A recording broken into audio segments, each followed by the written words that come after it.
This is The Other Side of Midnight with Frank Morano. They're running a strange program, y'all. Now, here's Frank Morano.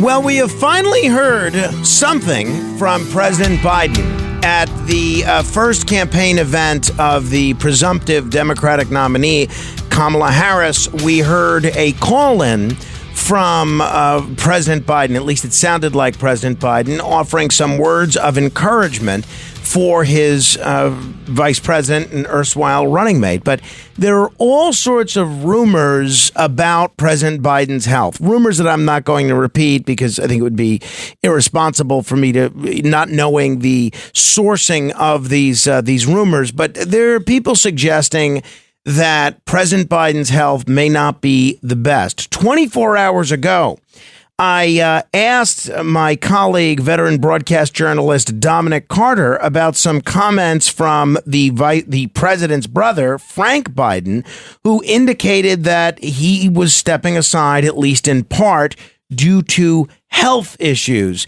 Dominic, do you remember what your response to Frank Biden was when I asked you about that yesterday? I don't. You did. That's because you didn't say anything. You didn't respond, and you said that your silence would tell us everything we need to know. Well, now the other members of the Biden family are apparently coming out, and they are telling Frank Biden where to go.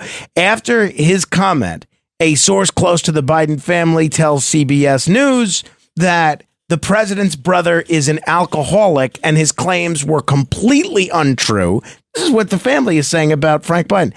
Frank Biden suffers from alcoholism and hasn't spoken to his brother, the president, in weeks. What he said about President Biden's health being a factor in this decision is completely untrue.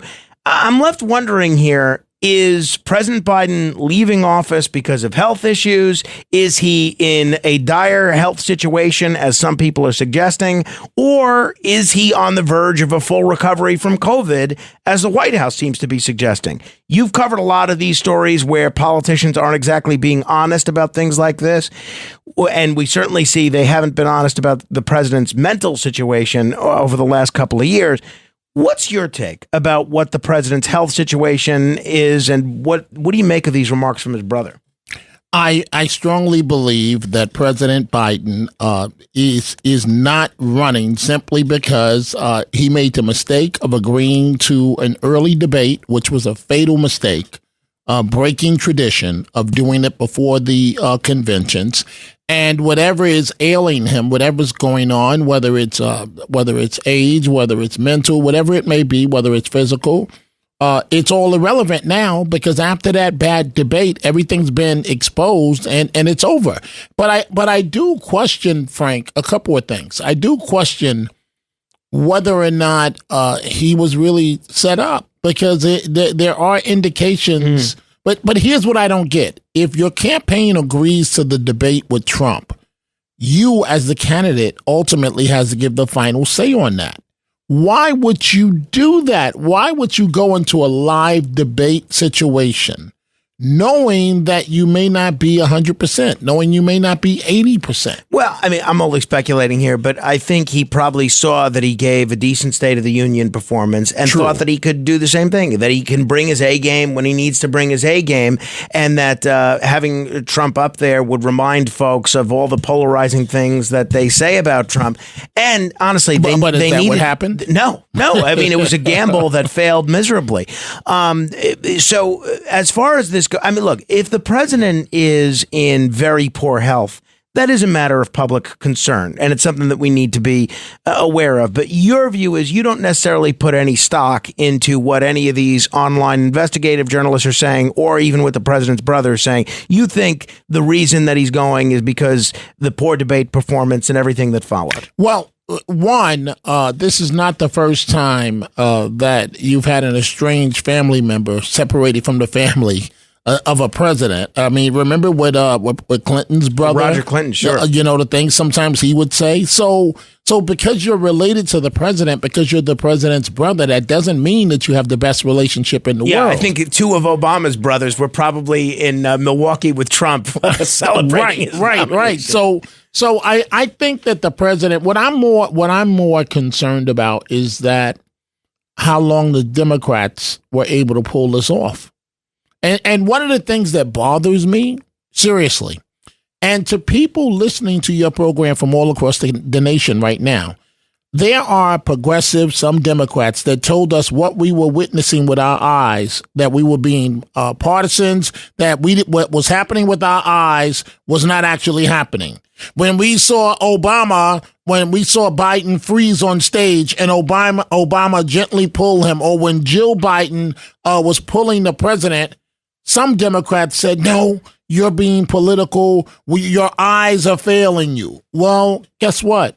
Our eyes were not failing us. The White House press corps came under tremendous fire. Oh, you're doing these stories and they're biased and they're not fair. The stories were accurate, and perhaps more should have been done.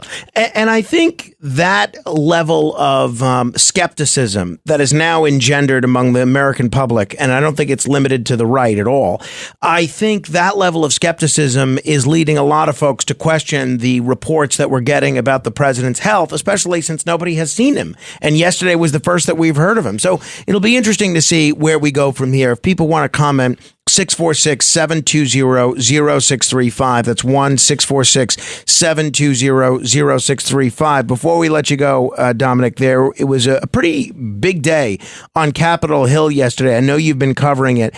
And the House Oversight Committee produced a rare moment of genuine bipartisanship after the Secret Service Director, Kimberly Cheatle, said she wouldn't step down despite what she called the most significant operational failure in decades. You had progressive Democratic Congressman Ro Khanna saying that the agency had no longer had the confidence of people across the political spectrum. He's certainly right. And then immediately after the hearing, you had the chair, the Republican James Comer, and the Democratic ranking member Jamie Raskin, both calling for Cheatle's resignation. Here is Nancy Mace basically saying in no uncertain terms how she felt about the Secret Service Director's performance. She, of course, a Republican from South Carolina. You stated earlier, Secret Service is not political. Is that correct? Yes. Okay. Would you say leaking your opening statement to Punchbowl News, Politico's Playbook, and Washington Post several hours before you sent it to this committee as being political? Yes or no? I have no idea how my statement got out. Well, that's bull. And she actually said the word. Now, not to be outdone, New York Democratic Congresswoman Alexandria Ocasio-Cortez was very tough on Kimberly Cheatle, and I thought asked some very good questions, including a very basic question about the perimeter that the Secret Service set up. Why does the Secret Service perimeter, why is the Secret Service protective perimeter shorter than one of the most popular semi-automatic weapons in the United States? And that was not a question that Kimberly Cheatle had any sort of an answer for. The problem also, Dominic, is that all of this pandemic incompetence on the part of Secret Service is just feeding more and more conspiracy theories from very reputable, very credible people. Give me your thoughts on yesterday's hearing and this whole Secret Service failure in general. Well, I'll put it to you this way. Didn't President Biden say he was not going anywhere? That he was going to finish this race? So Kimberly Cheatle is the new Joe Biden. Right. It's just a matter of time. She's done. There's a bipartisan effort underway where she is going to be forced to step down. She was able to state that she wasn't going anywhere because clearly she had the support of President Biden. There are reports that she had the support of the First Lady Jill Biden. We just want to hope and pray that this wasn't a DEI situation because it's ruining the country in terms of you pick a post and if you got the job under DEI, it makes one wonder if you really have the qualifications, right? The bottom line is she's got to go. President Biden said he wasn't going anywhere. He's staying in the race. I told you guys the night of the debate, he was done. It was just a matter of time until when. It's the same exact thing with the Secret Service director.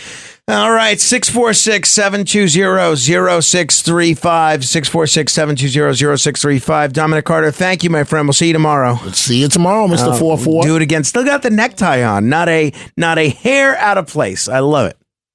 But tired as you know what. Hey, believe me, I can relate. Just stay awake for the ride home. I'll speak loudly. Keep the volume up. I'll speak loudly. No, we'll keep you I up. can't do that, Mr. Morano, because if I listen to you past 2 a.m., it'll be 5 a.m. Eastern Standard Time, and then the workday starts all over again.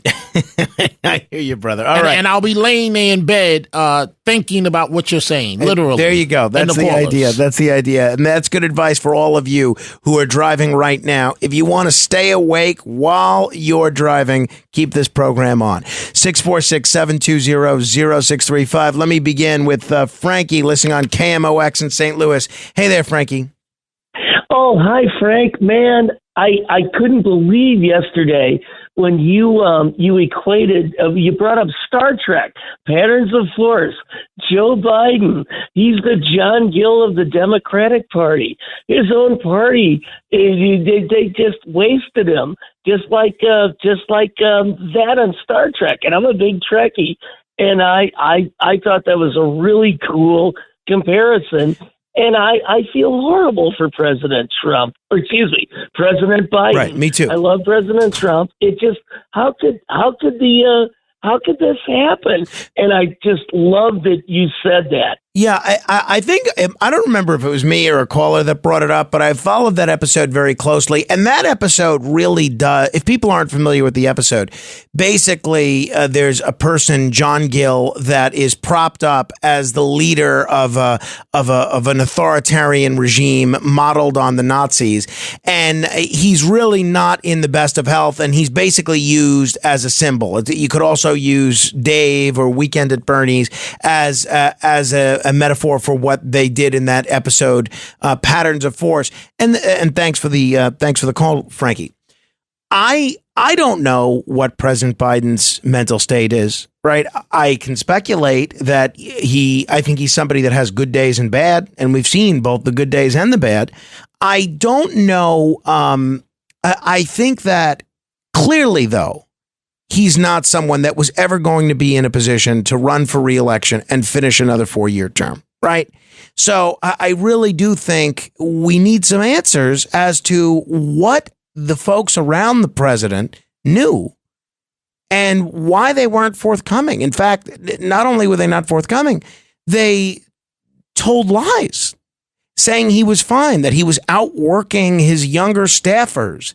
I don't want to belabor the point, but I do think it's problematic, and I wonder if we're being told the truth about his health right now.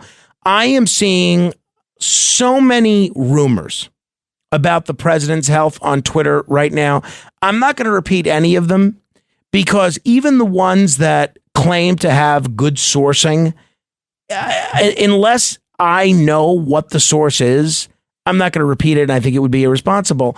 But if any of that is true, that he's not in good health right now, you have to wonder, why is the White House saying A and B is actually closer to the truth? Only time will tell. Now, I hope sincerely that he has a speedy recovery and that he is back to full health. But I have my doubts, honestly, given how they've leveled with the public on this so far. Tell me what you think. 646-720-0635. But I do have to say, kudos to the House Oversight Committee yesterday for a genuinely effective bipartisan hearing. Nancy Mace, tremendous. Alexandria Ocasio-Cortez, tremendous. And I have to tell you, I know a lot of people may take issue with the way Alexandria Ocasio-Cortez votes, and I certainly have my disagreements with her, and the kind of things that she does as a congresswoman with respect to constituent services, etc. But when it comes to these committee hearings, she usually is pretty good in these hearings. Not always, But she doesn't usually use it as an opportunity for ideological grandstanding. She actually uses it as an opportunity to ask real questions and hold some of these witnesses' feet to the fire. This is her talking with Kimberly Cheatle. This is about the safety of some of the most highly targeted and valued targets internationally and domestically in the United States of America. So the idea that a report will be finalized in 60 days, let alone prior to any actionable decisions that would be made, is simply not acceptable. It has been 10 days since an assassination attempt on a former president of the United States, regardless of party. There need to be answers. She's exactly right. And there were very few answers from Kimberly Cheatle. All right. We'll continue with your calls in a moment. 646-720-0635. That's 646-720-0635. This is The Other Side of Midnight. Straight ahead. The Other Side of Midnight with Frank Morano.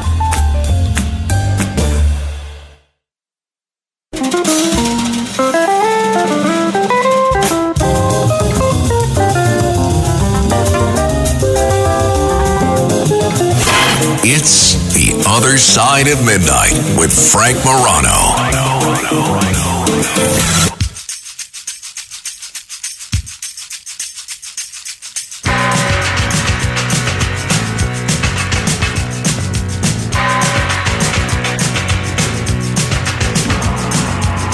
All the old paintings on the tomb, they do the sun dance, don't you know?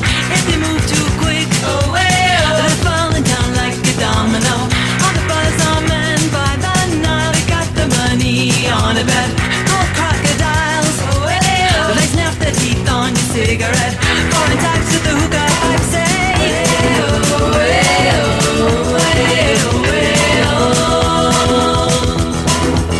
walk like an Egyptian. Ah, yes. Walk Like an Egyptian by the Bangles. It was this day in 1952 that the military seized power in Egypt. That's right. In Egypt, the Society of Free Officers seized control of the government in a military coup d'etat staged by Colonel Nasser. And King Farouk's regime, which had been criticized for its corruption and failures in the first Arab-Israeli war, was forced to abdicate and relinquish power. Hard to believe that it was this day in 1952. Am I right? All right, 646-720-0635, 646-720-0635. Talking a little bit about yesterday's hearing by the House Oversight Committee, which I thought was refreshingly bipartisan in the outrage from members of Congress, Democrats and Republicans alike, calling the Secret Service out for their failures on this one here. And I am sticking with, and I know some people laugh at me when I say this, I am sticking with the fact that I think it was one mentally ill lone gunman. But honestly, the failures of the Secret Service here, which the more we learn seem even more egregious, it invites speculation about what else was happening. Why was this young man allowed to, whose parents had given a heads up to the authorities about his mental state? Why was he able to enter into this facility? It was the only roof in shooting distance of President Trump. Why was Trump allowed to go on instead of having a delay? I mean, it's just instance after instance of complete incompetence. If you didn't know better, you'd think it was intentional. And the more we hear about this, the fishier it sounds. Again, I'm sticking with that. I do think it was a lone gunman until we hear something else. But you have to wonder why they were behaving this way, the Secret Service and law enforcement. Is this just incompetence or is it something more? Nancy Mace drilled, she's a Republican from South Carolina, drilled Cheatle with several questions, in her opening remarks to this in this hearing yesterday. Both sides of the aisle today have asked for your resignation. Would you like to use my 5 minutes to draft your resignation letter? Yes or no? No, thank you. Was this a colossal failure? It was a failure. Yes or no? Was it a colossal failure is the question. Yes or no? I have admitted this is a terrible. This is a yes or no series of questions. Was this a colossal failure? Yes or no? Yes. Was this tragedy preventable? Yes or no? Yes. Has the Secret Service been transparent with this committee? Yes. Would you say the fact that we had to issue a subpoena to get you to show up today as being transparent? Yes or no?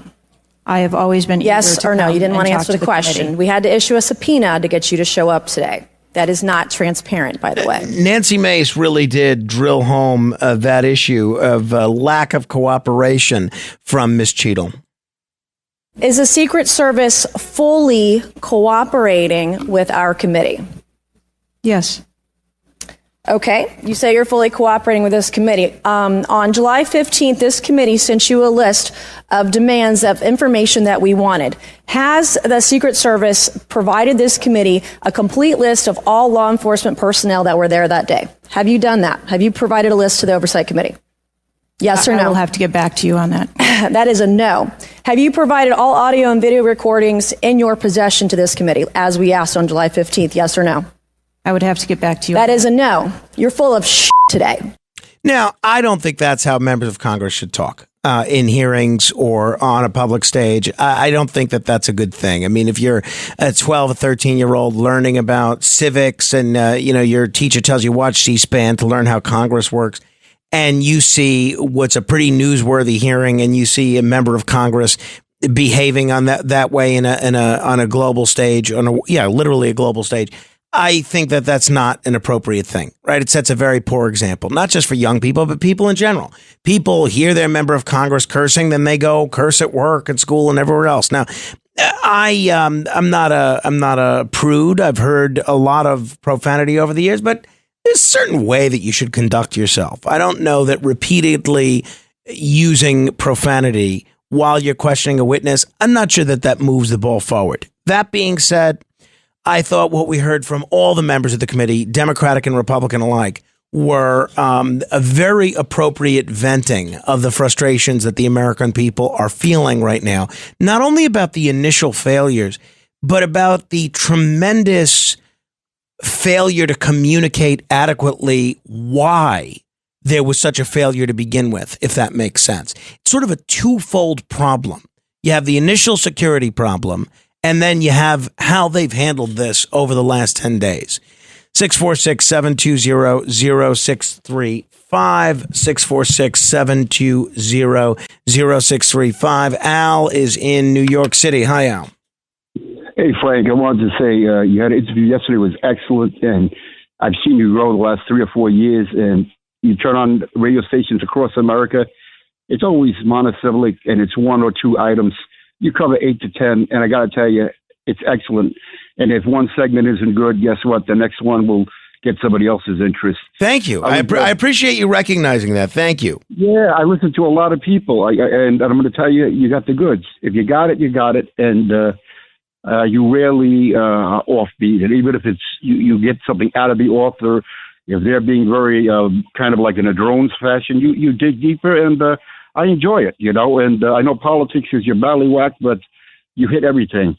I wanted to ask you today, did you happen to hear the phone call that President Biden made to Vice President Harris? Because I was shocked because, it just seemed like he did a total turnaround, which is common in many people that have that kind of supposed diagnosis. Did you hear it by any chance? And could you play it? And one question also is this. If she were hypothetically put in the president's seat right now, let's say for 4 months she can showcase just, being a president, being acting presidential, and immediately go to the border and say, 2,500, 4,500? No, zero. Does she have any kind of chance to move the ball forward a little bit as far as poll numbers? Well, good questions all. I didn't hear the entirety of the Biden call. I'm going to play a little bit for folks now. I did hear clips of it. So I don't know what to make of it. He sounded okay. I mean, the response, the coverage in certain media outlets has him sounding raspy and very weak. I'll play it for folks and let them make their own determination. I think the key to Harris's, her ability to do well in this presidential election is going to be threefold. I think it's going to be really a running against Trump kind of a situation. It's going to be talking about how, the bad things that Trump did as a person and the bad things that the bad things that his bad character attributes as a person and his poor job performance.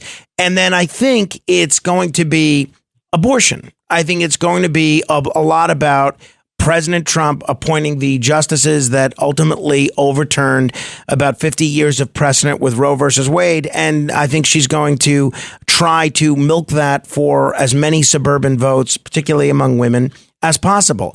The border issue, I think, is a loser for her because rightly or wrongly, Trump is perceived as wanting stronger border controls. And everybody remembers him calling for the wall. And he's still calling for the largest deportation of illegal immigrants in American history. I don't think the border issue is going to impact poll numbers at all. Here's a little bit of that President Biden call into the campaign headquarters so you and everybody else that didn't hear it can hear it. Thank you. Mr. President, thank you for calling in today. Over to you. Julie, if I didn't have COVID, I'd be sitting there with you, standing there with you. I'm so proud of but this COVID keeping me out of people's hair for the next 3 or 4 days. But I'm going to be on the road. And I'm not going anywhere. It's kept me away a little bit, but I want people to remember that what we have done has been incredible, and we get so much more we're going to get done. And so I want to say hello to Kamala if she can hear me. I know she's going to be speaking shortly, and I want to say to the team, embrace her. She's the best. I want to call today to thank everybody in this effort. I thought he sounded okay there, Al. I thought he sounded pretty normal. And one last question. You're a presidential historian. I know that. Could this have happened? I know it's probably 100% wrong. Could he have shifted and pivoted and at the moment say, this is what I'm going to do. I'm going to become the VP. She's taken over. We're going to ride this out for 6 months. And I'm not running again. Could he have done that in a limited capacity, staying there? But I mean, is that possible or no? Not totally. When you say become the VP, do you mean actually the vice president or run for vice president? No, he refuses to run anymore. But he rides out the whole 6 month ride. No. There's no mechanism for that. I mean, so the short answer is no. The only way I could see it happening is if he were to resign, and then she would ascend to the presidency, and then she would appoint him as the vice president, and then that would need to be approved by Congress. That's what happened with Gerald Ford and Nelson Rockefeller.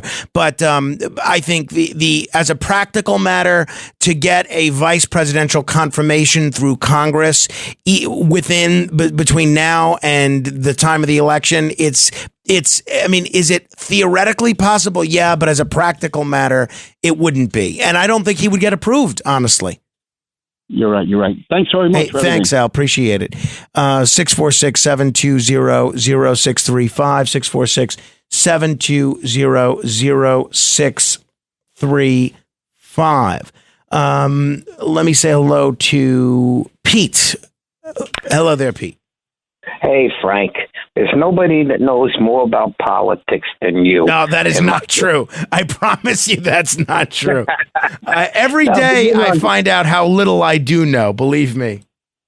Well, I think with Kamala going against Trump, I think that Trump will, really eat her up. I mean, definitely, because, all these things that were done wrong to this country to really drive it into the ground in the last term of Biden's term, Kamala could take responsibility to, because she was there. She spoke with him. She knew what was going on. So all these failures that was driving this country into the ground, which I hope that Donald Trump could correct, because we're in a sad state. I mean, the price of food, the price of gasoline, the price of everything. Yeah, no, it's killing people. No, I understand what you're saying, and I think you'd say the same thing if President Biden were running. You understand, though, that there is maybe 40% of the country, maybe a little more than that, that views Trump the same way that you view Biden and Harris, right? I mean, you recognize that there are a lot of people that feel differently than you do about President Trump. Oh, yeah, my own family. I mean, I have it all around me. And that's why I thought that hearing yesterday was so wonderful, to have Democrats and Republicans that can't even agree, especially in the Oversight Committee, which is so partisan these days, to have these guys who can't even agree on what time it is to come together and call out the Secret Service for their failings. I thought that was a great thing, and I appreciate the call there, Pete. 646-720-0635. Frederick is in Brooklyn. Hello, Frederick. Yes, good morning, Frank. I'm curious to know how high was that building that the shooter was on. They said he used a 5-foot ladder, according to reports I heard, to get to it. And they described the building as being in an elevated position. So exactly how high up from the ground was that building? I don't know. I don't know, honestly, Frederick. I'll work on getting you an answer on that, either in my own research or from one of the experts that we'll have on in the coming days as we continue to analyze this. But I don't know. I would just I don't want to give you inaccurate information. But it's so, yeah. Short answer is I don't know. 646-720-0635. Silas, what do you make of all this? Yeah, I'm glad that she had to go up to the Hill to talk. And the fact is, regardless of what you think of Trump, or yes, he if you think it's an act of God, and I don't care if people think it was conspiracy, not conspiracy, her incompetence got a great hero, a fireman, killed. If they weren't incompetent and they had stopped him and questioned him, or they told him, you're going downtown with us until this is over, that fireman, a son, a husband, a father would still be here. I got a brother who's a fireman, so this hits me because we're a brotherhood. And you mess with one of us, you mess with all of us. That's it. And those other people who got injured, none of them would have been hurt if they had stopped this man. If they wouldn't have been so incompetent and had stopped him, at least questioned him and said, you're not going anywhere until this is over.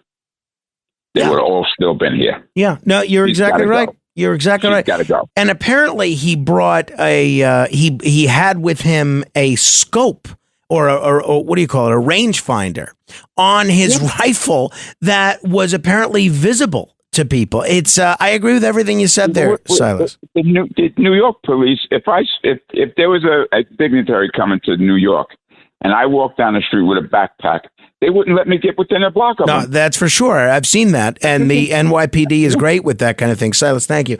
By the way, I mean, I don't know what it means, but the South Carolina Congresswoman that I was playing you earlier, Nancy Mace, she has actually filed a motion to impeach the director of the Secret Service, Kim Cheatle, and they're going to apparently try to force a vote within the next 48 hours.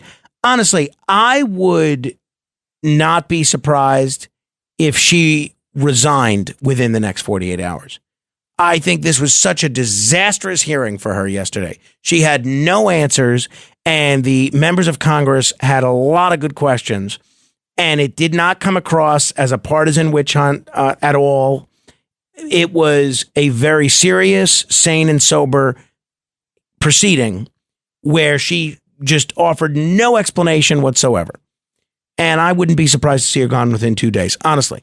646-720-0635. Corey is in Hazlitt. Hi, Corey.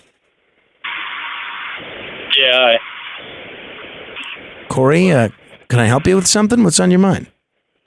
Yeah, I was just thinking that it's not just about what happened that night and why there was no one on the building and all that kind of things. It's really about the last, I don't know how long, that they, weren't doing their job really, and they were getting paid for really doing nothing, and they weren't doing a proper job. Yeah, Corey, thank you. I'm going to let you go because it sounds like I'm catching you in the middle of something. There has been a list of serious Secret Service scandals in recent years. We've gone through some of them. And I think you got to ask yourself the question, what is going on at that agency? I mean, and this is not, just a Democratic thing or a Republican thing. It has gone on. We had the prostitution scandal when President Obama was in Colombia, and you had all these Secret Service agents involved in a scandal involving prostitutes. You had the White House intruder incident where a guy actually managed to jump over the White House fence and enter the White House and run through the East Room before being apprehended. Then you had all sorts of agent misconduct in Ireland, where agents assigned to protect President Trump during his visit to Ireland were involved in an incident of public misconduct where there was excessive drinking and all sorts of inappropriate behavior and a lot of other things. So this is an agency whose reputation used to be pristine and is now in tatters. And I think a lot of this is their own doing. 646-720-0635. This is The Other Side of Midnight. Straight ahead. The Other Side of Midnight.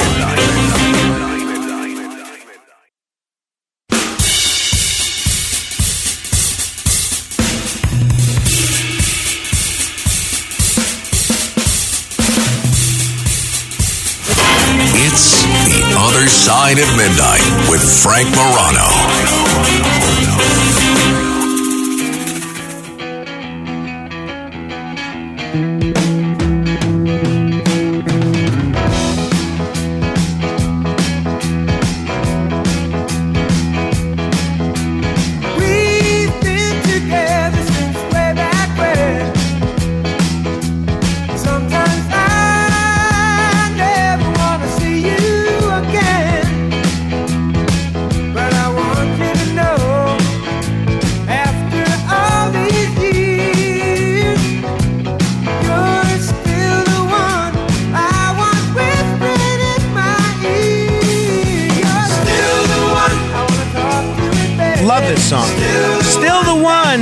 By Orleans. Orleans is a terrific band, and it features John Hall.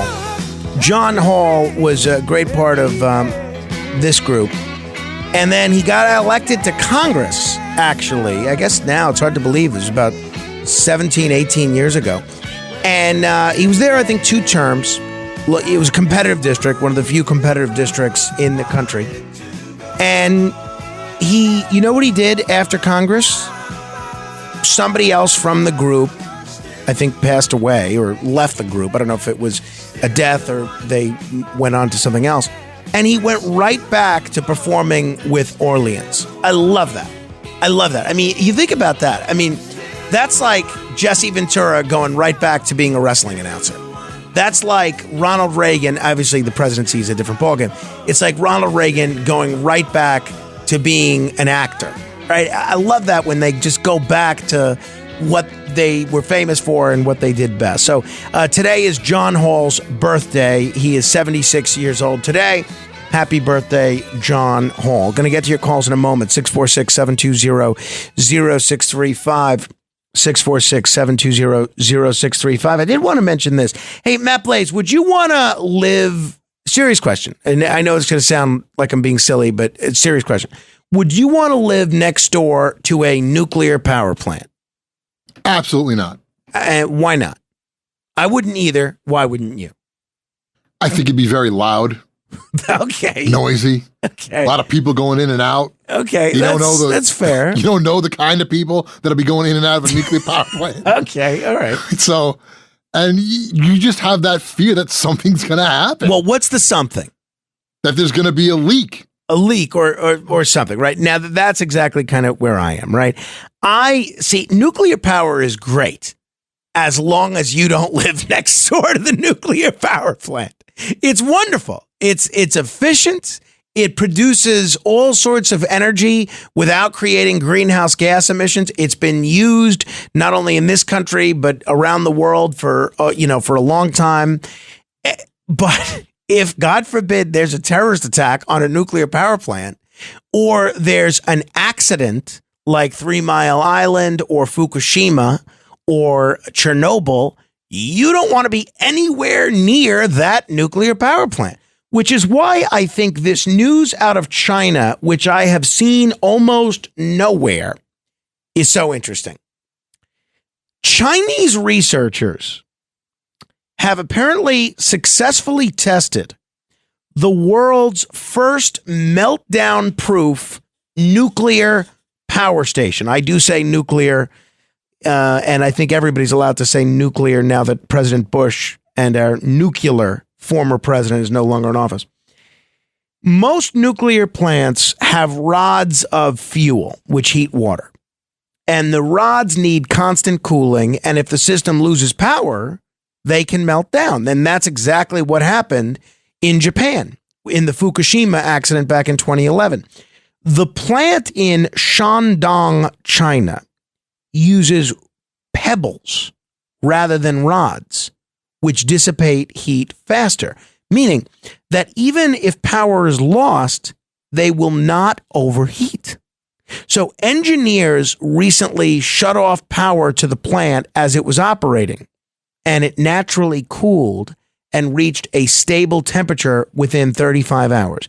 Existing reactors, nuclear power plants that already exist, they can't be retrofitted with this design, according to the magazine New Scientist, but they are saying that this could be a blueprint for future nuclear power plants, and I think this is a great thing potentially. I love the idea of nuclear power, but obviously I'm concerned about the prospect of an accident or a terrorist attack or something along those lines. This, who knows? I hope will provide a means for accidents to be avoided in the future. All right, 646-720-0635, 646-720-0635. Ray is in Raritan. He's been holding. Hi, Ray. Yes, good morning, Frank. As far as those hearings go, I feel like they don't get anything accomplished. I think they're all in on it. I think the whole government should just be blown up and start all over again. I mean, they had hearings on Biden's family and all this. Nothing ever comes of anything. Well, I know, but Ray, I understand what you're saying because I'm just going to put you on hold just because your phone's all weird. I have lost the same faith in American institutions that you have, and not just the government, not just Congress, but the Supreme Court and the media, and honestly, a lot of religious traditions, a lot of nonprofit groups, all the military, a lot of institutions in this country, which we always held in high regard, including the Secret Service, by the way. We've now, and I don't think I'm alone here, really don't have much faith in them. And your point about these hearings, that nothing ever comes of them, honestly, that's because those hearings that you were referring to, the Biden hearings, but you could also, doesn't have to be just that. It could be the Benghazi hearings, or the January 6th hearings. They're not real hearings. They're not real attempts to do anything. They're just partisan sideshows. It's an opportunity for one party or another to score political points and to grandstand. That's why I highlighted this hearing yesterday. When's the last time I ever talked about an oversight committee hearing? Never. This hearing yesterday was so refreshing because it was so unlike anything other. anything else. Usually, the way these oversight committee hearings work, all the Republicans, they call a big, bad, evil Democrat onto the witness stand, and they say, "Oh, isn't it true that you're the worst person that ever existed?" And then the person says, "Well, no, I'm not actually the worst person that ever existed. There were 3 or 4 people." No, yes or no. Answer the question, yes or no. Don't wait for the translation. Answer me now. That's usually how this goes. And then the Democrats will come up and say, "Isn't it outrageous that you're being asked here and asked to explain why you're the worst person ever? Isn't it outrageous that this committee has turned into a partisan sham?" That's par for the course, unfortunately. And I think that's what's bred cynicism on the part of Americans. But what we saw yesterday, that didn't happen. You had Democrats and Republicans coming together, Raskin and Comer, who I don't even think agree on what body they serve in or what city they're in. Those two guys who disagree on everything. And it's not just that they disagree on the issues. They have a very different approach to politics. They both came out and said, there's no way this woman can continue as the head of the Secret Service. So I appreciate your cynicism, Ray, and I share it. But the fact that this hearing was so bipartisan yesterday, it's one of the reasons that I wanted to talk about this. Hey, by the way, I am relatively sure that I am being scammed, but this is a scam that I don't necessarily mind. I tweeted about this yesterday. If you want to take a look on my Twitter at Frank Morano, that's Frank Morano. I got an email from apparently a podcast hosted by Kevin Spacey, and apparently Kevin Spacey, or not Kevin Spacey. See, that's a Freudian slip, right? A podcast hosted by Kevin Bacon, that they would want me to be a guest on this Kevin Bacon podcast. This is what it says. I'm writing to follow up on the email we sent previously regarding our invitation for you to join as a guest on our online podcast on Facebook. We understand that you may have missed our initial email. I did miss our initial email. There was no initial email. And we wanted to extend the invitation once again, as we would be truly honored to have you as a guest on our show. Your expertise and insights would be incredibly valuable to our audience. Now, that's how I know they're full of it. My expertise and insights is not valuable to anybody. And we believe that your participation would greatly enhance the content we share. Please let us know if you would be interested in collaborating with us. We are flexible and would be happy to accommodate your schedule. Yes, see, there you have it. Kevin Bacon is apparently very happy to respond to my schedule. So yeah, always wonder, 6 degrees of Kevin Bacon. Now this is at my 1 degree. I was invited on his podcast by, I'm sure this is a scam. I'm not even going to waste my time indulging in this because you could tell. I've gotten all these podcast invitations, which are so obviously scams. This one is a little less obvious. They didn't offer any money on this one? No, not yet, which is disappointing. You would think a Kevin Bacon podcast would have some cash to pony up to have your expertise on it. Would you, though? I would Kevin Bacon. I know, but I'd think people would be so happy to go on it that... do you get to be on a podcast with Kevin Bacon that you forget about Which, if it $3,000? was a real invitation, I would be happy to be on with Kevin Bacon. And that email sounds exactly like the other 5 emails. Exactly. But by the way, I'm hoping I tagged Kevin Bacon in the tweet. So if you find me on Twitter at Frank Morano and want to retweet that, I'm hoping he'll see it and then pronounce, oh, you know what? I actually would like to have Frank Morano on my podcast. All right, 646-720-0635. Liz is in Florida. Hi, Liz. Hi, Frank. Why are you always getting scammed? I don't know. I guess I have one of those faces. Okay, so I was just wondering if the government can use spyware to find out what Kimberly's really hiding.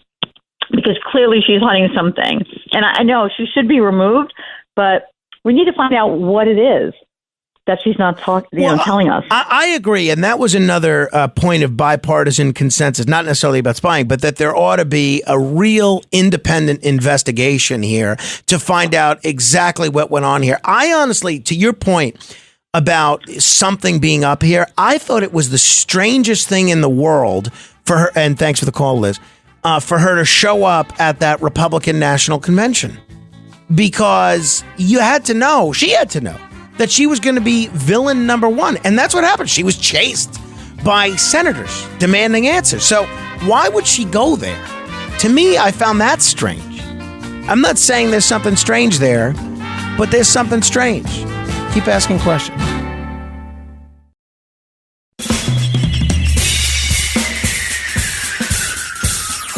This is The Other Side of Midnight with Frank Morano. They're running a strange program, y'all. Now, here's Frank Morano.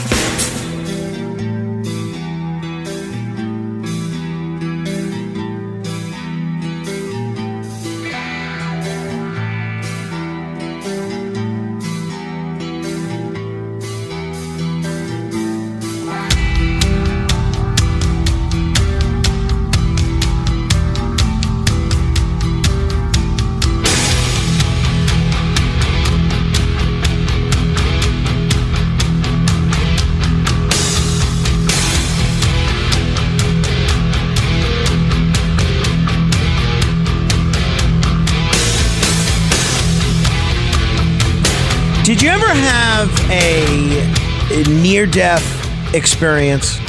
Did you ever come very close to dying? Whatever that means to you.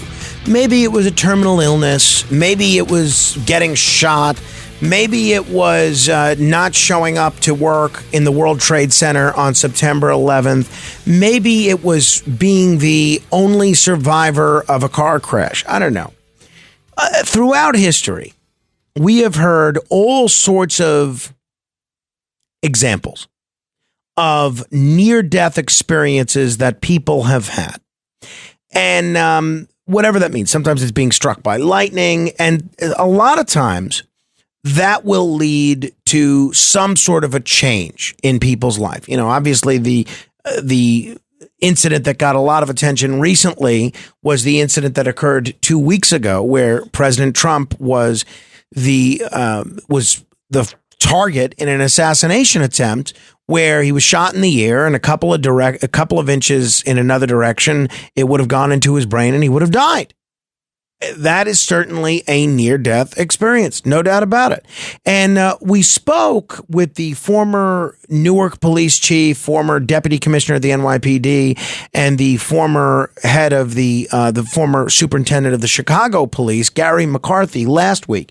And he said something interesting, which has been in my mind since then about how a near-death experience and how that shooting might change President Trump. This was Gary McCarthy. I'm hopeful that maybe future President Trump can reunite the country. Believe it or not, after this life and death experience, he might be a different person. He might not be as bombastic. And I know the man personally. So now, when he first started giving his convention speech the other day, it did seem like this was a new President Trump. This was a Trump 2.0. Then the speech continued and he kind of reverted back to form. Love him or hate him, he was back to the old Trump. And at the rally that he had in Michigan on Saturday, it was basically the same thing. I didn't get the sense that that he, at least in his public persona, was different. Michael Reagan was on with me the day after the shooting. And he said of his father that he stopped going to church as president after his shooting back in 1981. And I think he was being sincere. And he said that until his father lost his faculties, his father never forgot the fact that other people were shot because of him. And according to Michael Reagan, his father really was a different person after that. Now, those are presidents. Most of us listening right now have never been president. My question for you is, if you have had any sort of a near-death experience, has that changed you? If so, how? Doesn't matter what the near-death experience was or how it changed you. Maybe you survived a car accident and you decided, hey, I've got to get out of my awful marriage of 25 years and start living. Or maybe you were an atheist and you survived, something like getting hit by lightning and you found God. I am curious how a near-death experience changes you, if it's changed you. 646-720-0635, 646-720-0635. If you've had a near-death experience, how has it changed you? A question. Since before your sun burned hot in space and before your race was born, I have awaited a question. That is indeed the question, and I'd love to hear your answer at 646-720-0635. Let me tell you what's coming up this hour.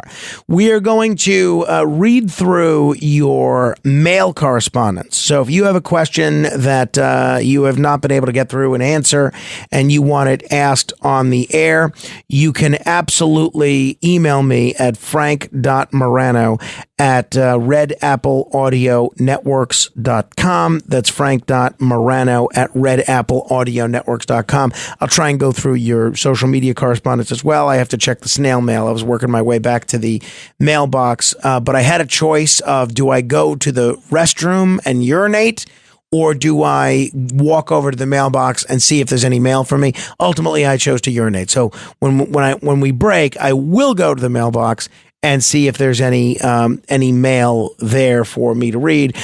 You know what I've taken to doing on Twitter, just because there's so much negativity out there. A lot of times, people are just such jerks. They just attack me just for the sake of attacking, and these people don't even know me. And they go out of their way to be mean about how unintelligent I am, or how dopey I am about politics, or about how my radio show is not good, or whatever else that people say. So you know what I do now? I just mute them. I don't block anybody, so they're still shouting out there into the ether, but I'm not seeing any of their tweets. So, which is a double-edged sword, because sometimes some of their tweets, even if they're incredibly insulting, could be incredibly entertaining. But now I'm not going to see a lot of them. So if you want to send me hate mail, as long as it's funny, well, it doesn't have to be funny, but as long as it's entertaining, I'll read it on the air. Frank.Morano@redappleaudionetworks.com. If you're sending me hate tweets, and if you've had a pattern of that, I won't see them anymore, because I've just been muting people like crazy. But I'd like to know if you've had a near-death experience, and if you have, how it's changed you. Let me begin with Pete in New Jersey. Hey, Pete. Hi there, Frank. It's a good question. Since I was a little boy, I've had 8 near-death experiences that I'm certain of, and every one of those 8 should have been my last day on this earth. And after each and every one of them, since a little boy, 4 years old, up until maybe 28 years old, after every one of them, I remained exactly the same, dumb, obstinate, stupid, and got even worse and thick in the head than I was before then. Now, I feel like 8 is a lot of near-death experiences for one lifetime. If you were a cat, you'd be on your 9th life. Give me an example, if you can, of 1 or 2, Pete, just out of curiosity. All right. 2 of them, as a little boy, I jumped in a lake, New York State. Nobody was around. I was on the bottom of the lake drowning, and a little boy ran and got a man. He came and rescued me. Another time, 6 years old, jumped in the pool, New Rochelle, New York. After hours, I thought I could dog paddle, could not. I was on the drowning in the pool, and the man saw it somehow, jumped over the fence, got me. 2 times as an adult, I fell asleep at the wheel driving. Oh, I've done that. Yeah. Garden State Parkway. It was the only place on the Garden State Parkway where it was all grass in between the 2 north and south. The only place I fell asleep. 2 different times, places. Now, never did I improve myself. More than likely, I got worse as a thick in the head male. What I will say is that I'm over 65 years old now, and I'm still a slow learner if I learn at all. But somewhere inside every person, they know they will appear to render an account to the Most High alone by themselves, without a group or any, and you do not have a discussion with High. You only hear his voice. You hear his opinion. You do not have a debate or explanation or nothing else. So I'm still a slow learner if I learn at all. But the fear of the Lord is a gift that God gives you. It's a gift designed to help you to protect yourself against yourself, because we are some stupid creatures. That's what I have to say. Well, Pete, I can't disagree with you there. I would encourage you to avoid swimming for the foreseeable future. Stay away from lakes, stay away from pools. That's my advice. 646-720-0635. Mark, listening in Aurora, Illinois, the home of Wayne Campbell. Hey, Mark. Yeah, WGN. I've had two near-death experiences. They won't take long. One of them was I was on my way to see a college friend in an opera, and bear in mind, I'm now totally blind. I was partially sighted at this point. The wintry weather was terrible, and what happened was that I got off the bus and I trudged my way through piles of snow to get to the train that I had to catch. Well, I missed the train, but not before it almost ran me over, because I was little did I know, because of the snow, that I was right out in the middle of the tracks. Unfortunately, I got off of the tracks just in time as the train was pulling out. Thank God. The second near-death experience was a heart attack. It was January 17th, 2019, and I didn't think it was a heart attack. I thought it was one of my AFib episodes, but I thought, okay, here's Monday morning. If this symptom doesn't go away, I'm going to call 911. Well, it didn't go away after I went to sleep. So I called 911, and they got me onto the emergency rig, and one of the paramedics said, I need you to sign a consent form immediately, because time is of the essence. Because we need to put a stent in. You have a 99% blockage. And so I did sign the consent form, and it turned out that I wasn't having an AFib episode. I was having a heart attack. And had I waited much longer to go to the emergency room, I probably would have died. But what the effect that all this had on me, which is what you were asking about, was that I was already a Christian believer, but I became more focused in my prayers, and basically I became mindful every day.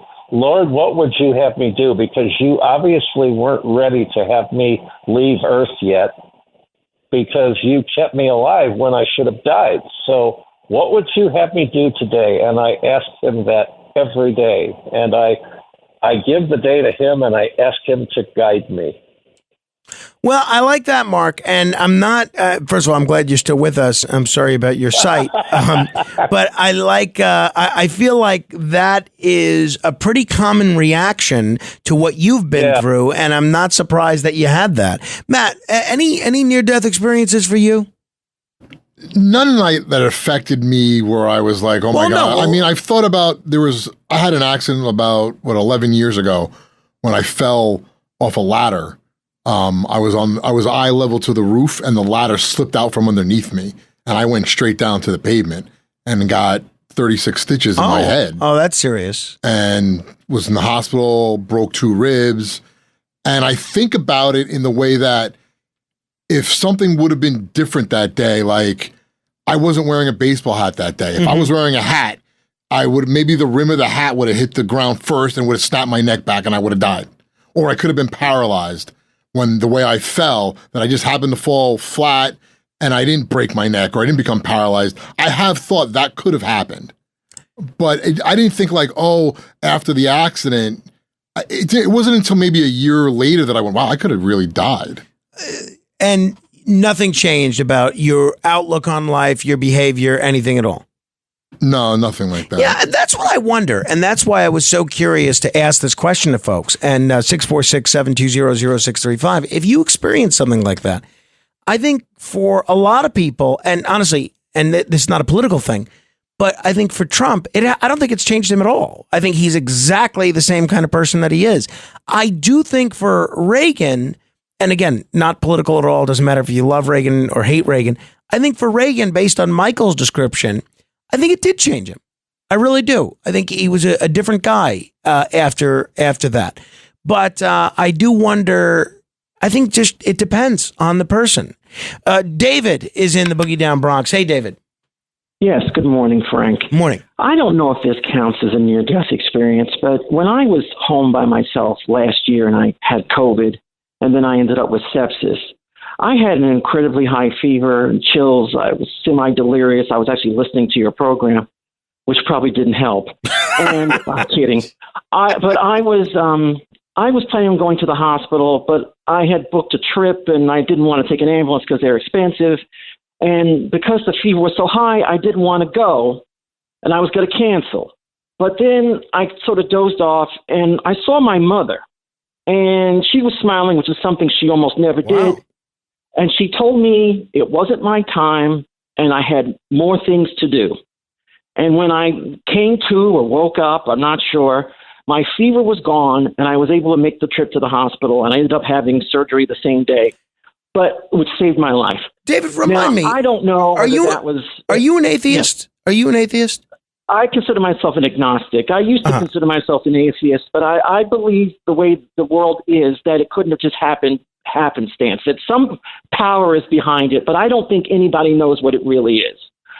But what I've been trying to do since then, and maybe not successfully, I'm trying to figure out what it is I'm supposed to be doing with the rest of my life. Because, I just turned 53, being blind, I don't know what my purpose is. And that's a very difficult thing to face. And then I believe that I did actually see my mother. And I believe what she said, that I still have some purpose on this earth. Now, I don't know whether it's to help other people so they don't end up in the situation I'm in, being blind or something else. But I didn't want to get into religion like the previous callers, but I'm starting to believe that we're all here for a reason and that everything happens for a reason. And some people have these incidents and they don't survive. But those of us that do survive, I think most of us learn something. And I think it's unfortunate, and this is not political, that Mr. Trump didn't seem to learn anything from what happened to him. And maybe he will eventually. I live in hope because I think, and again, this is not getting religious, I think that because we are all here for a reason, and it could have, like you said, could have been inches, and it could have been the other way. That Mr. Trump is still here for a reason, and hopefully it's a positive reason. David, thank you. That's what I. Well said. Well said. We're going to continue with your answers to my question in a moment, and we will go through your mail correspondence. You can email me at frank.morano@redappleaudionetworks.com. That's frank.morano@redappleaudionetworks.com. This is The Other Side of Midnight. Straight ahead. The Other Side of Midnight with Frank Morano.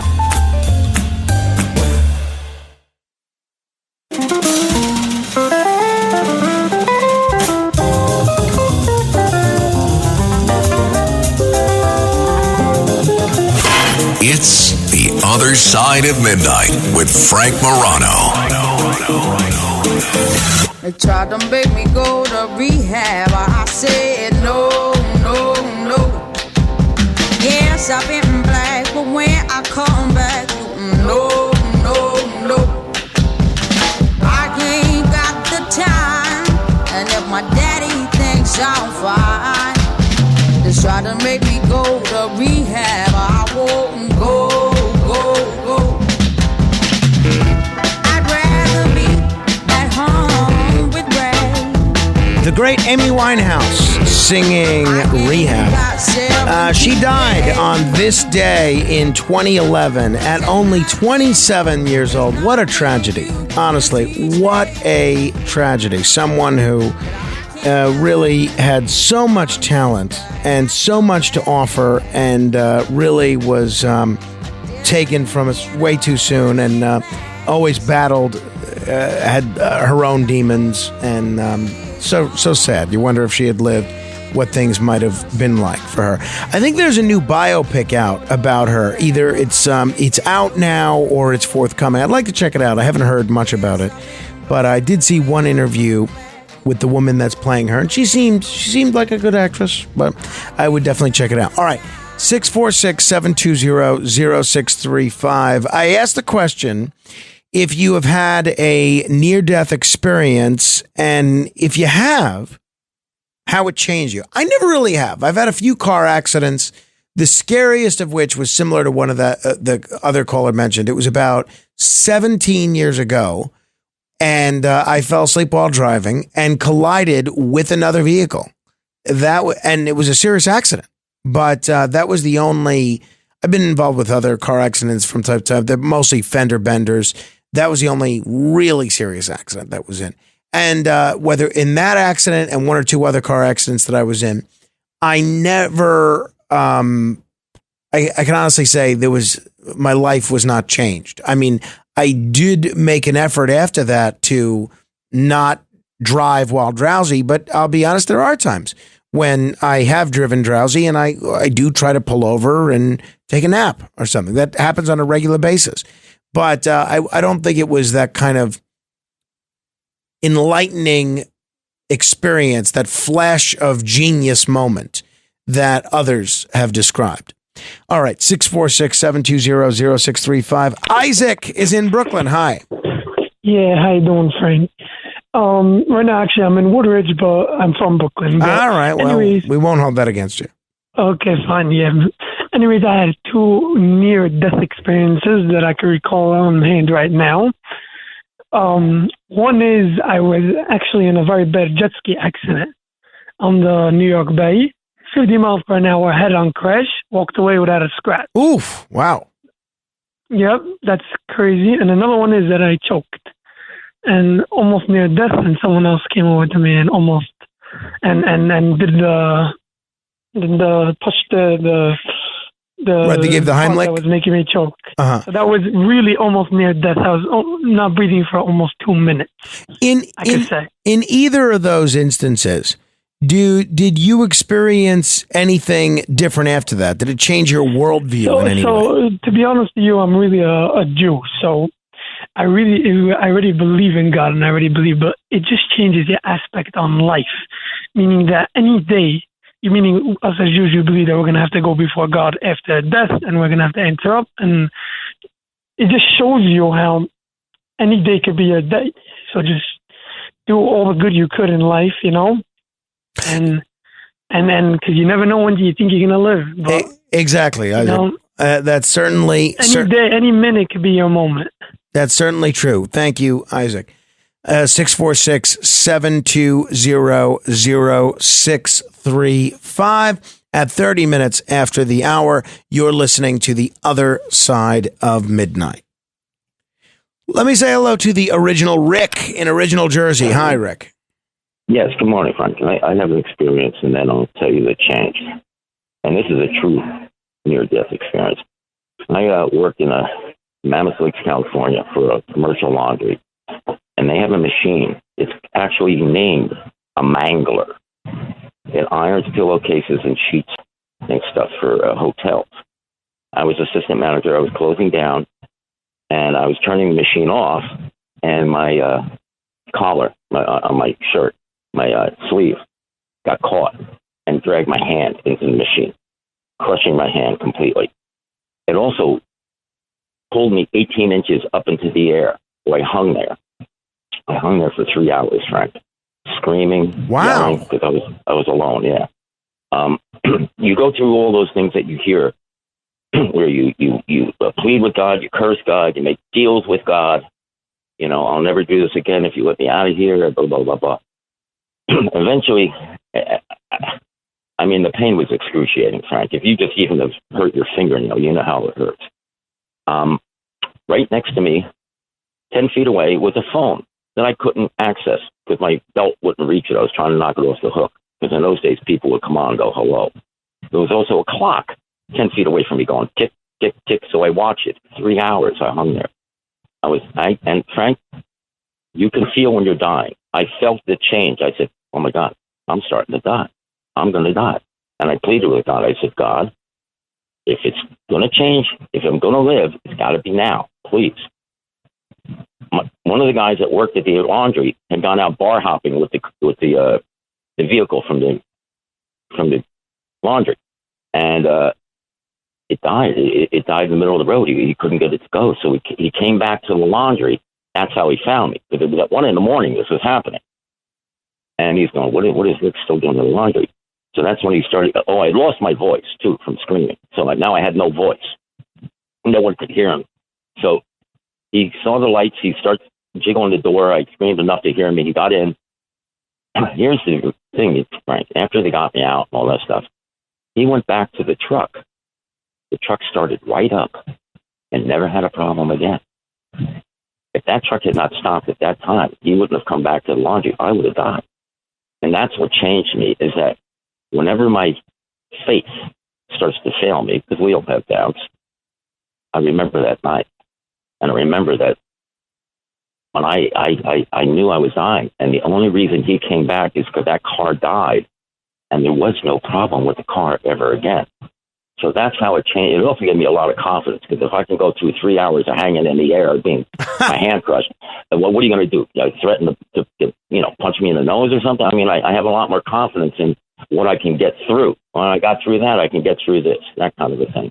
So that's my experience. So in essence, in terms of how it changed you and changed your outlook, it strengthened your faith. That's what you would say the biggest difference was. And confidence in what I can get through. How people go, I don't know how I'm going to get through this. You can get through things that you can't imagine with your faith.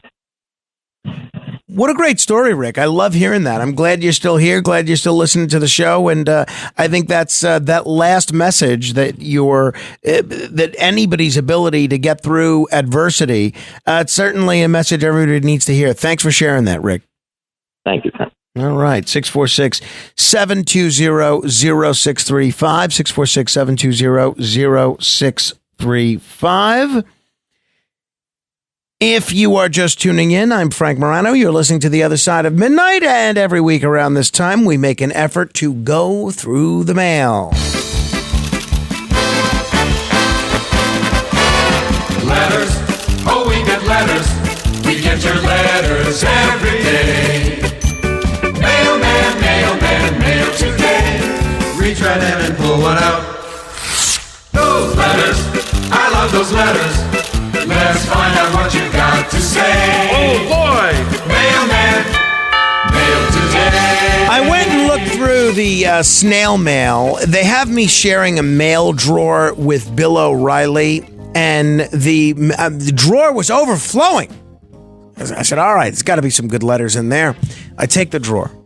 And sure enough, there's about 20 parcels, 20 letters for Bill O'Reilly, and there were 0 new ones for me. Now, I think part of that is the fact that I check the mail every day or at least every week, and I don't think Bill has ever checked the mail because he doesn't come in here. He does not in this studio, but he still gets mail here. I don't know how these folks that don't work here, meaning physically here, how they end up getting their mail. I don't think they do. I will get my mail. So if you're thinking of sending something good to Bill O'Reilly, especially if it's a check, you can absolutely feel free to send it to me. P.O. Box 1777, New York, New York. I'll give you the, just set it to my attention, Frank Morano. P.O. Box 1777, New York, New York, 10163. That's P.O. Box 1777, attention, Frank Morano, or The Other Side of Midnight, New York, New York, 10163. So, email it is. Let us turn to Mark, who writes, Pebble Bed. I am surprised the Chinese made the Pebble Bed reactor work. We were supposed to have one. So, all right. Well, I'm glad they have. David writes, RFK Jr. quid pro quo? It's a question mark. I'm sure you remember the video clip that was leaked by RFK Jr.'s son last week. Liberal Twitter is now reporting that this was basically RFK Jr. offering his endorsement to Trump in exchange for a cabinet position. Do you believe that to be true? And if so, does that change the way you feel about Bobby Jr.'s campaign? I think you know that I've been highly suspicious of this from the very beginning, and considering his past statements about Trump, I don't think he could do an endorsement and get away with it. Yeah, I believe some version of that is true. Look, I take, Robert F. Kennedy Jr. said there was no discussion of a job for an endorsement, and I believe him. I've found him to be a pretty honest person, and I believe him. But discussions about joining different campaigns and what role you might play in a future administration, that goes on all the time. So I definitely believe that more broadly, they might have discussed teaming up in some fashion, but I don't believe it was ever explicitly a quid pro quo kind of a deal. All right, Mark writes, this is a different Mark than the Mark that wrote before, but I'm preserving people's identity by not giving their last name. Mark writes, of Trump-Harris, since this is more of an anointing of Harris, do you think this could be a detriment since this was not chosen by the voters as their nominee? Last primary, she could only gather 1%. With all the end of democracy rhetoric, this would be the punctuation at the end of the sentence. Just one man's thoughts. Mark, I actually do think that hurts. I still think it's a stronger ticket than if President Biden were still on it. But yes, I do think that it hurts. And I brought this up with Hank Scheinkoff yesterday, and he agreed. So I definitely think that there's something to that. Ellen writes, hi Frank, when I was listening to your tributes for Lou Dobbs and Bob Newhart, which I actually just listened to yesterday, I was once again taken with what a superb job you did for both of them, as always. Well, that is awfully nice. I appreciate that, Ellen, as always. Mike from Boston, this is actually our listener of the week. He writes on the subject, Murders in the Building, which is a great television show with Selena Gomez, Steve Martin, and Martin Short. Hi, Frank. One last thing. My wife and I started this series, Only Murders in the Building, based on your recommendation. The first episode was great, and we look forward to the rest. Thanks, Mike from Boston. Mike, you are in for such a treat. If you are in the middle of that first season, you are in for a treat. I think that's probably the best season. I liked the other seasons, but I don't think anything comes close to that first season, just in terms of everything. The mystery of it, the humor of it, the guest stars, the writing. It really, the music even, how they use music to tell a story. It's a wonderful show. I honestly think that it's one of the best shows ever. One of the best half-hour comedies ever. And you're watching it at its best. Linda writes, gee, where are all these critical emails? Frank.Morano at redappleaudionetworks.com if you have one. Linda writes, hi, Frank. Just wanted to make a comment on your tribute to Lou Dobbs, as well as on tributes you've given to others who've passed. Your Lou Dobbs tribute was very beautiful and very well thought out. I am sure that when his family and those that cared about him hear your tribute, they will be very touched by all the in-depth and sweet stories that you shared about him. Your tributes are always very well thought out and very respectful. Your honesty shines through, which in my opinion, especially in today's world, is a breath of fresh air.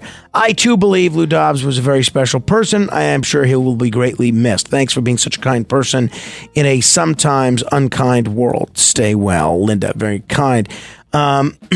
Linda also adds, your interview with Colonel Douglas McGregor was undoubtedly one of your best. Whether you agree with his views or not, I thought that he was forthcoming and his thoughts and opinions were quite interesting. Because of your excellent interviewing skills, you asked pertinent questions and you allowed him to fully answer them without interruption. Unfortunately, most hosts don't do that. Looking forward to your next interview with the Colonel. Well done. Stay well, Linda. I am too, Linda. I thought he was really thought-provoking, really interesting, even if you don't agree with everything that he had to say. And that interview, the podcast of that interview, which people could check out just by searching Frank Morano Interviews and More on any podcast app, has now gotten thousands upon thousands of downloads, which is just extraordinary. I mean, really, just one interview has gotten, I think, over 10,000. just in a few days. Really wild. So if you haven't checked that out yet, I would definitely encourage you to do so. All right. Debbie writes, Frank, in 1.5 hours, so many topics resonated with me. First and foremost, though, from the little I heard about this individual, Gary, this is the individual that hangs out outside my house, you are absolutely right to be concerned. You have tried to be part of your community in your own neighborhood and on air, a rarity for a media personality, and this clearly unstable man is invading the sanctity of your private home environment. The separation of your public and personal life is absolutely essential, and his bizarre actions scream out for help. I hope some prompt action that can be taken to get this man the help he clearly needs. You and your family must be safe, period, and no one can predict what an unstable individual will do. Your discussion about dementia was also spot on. Ditto the sad reality that so many have no idea who our main government and political figures are. It gives one serious pause, to say the least, and it does not, in my view, bode well for our country, which appears to be teetering on the brink as it is. These thought-provoking subjects are just what the medium needs. Thank you for providing for providing enlightenment in my insomnia. Now I can't feel sorry for myself. Yeah, as far as Gary goes, we're going to chat more about Gary later because he left me another book yesterday on my front lawn, which was already very dilapidated, the book. And it was a Norman Mailer book. I would have read it. But then it rained at some point. It got even more warped, so I had to throw it out.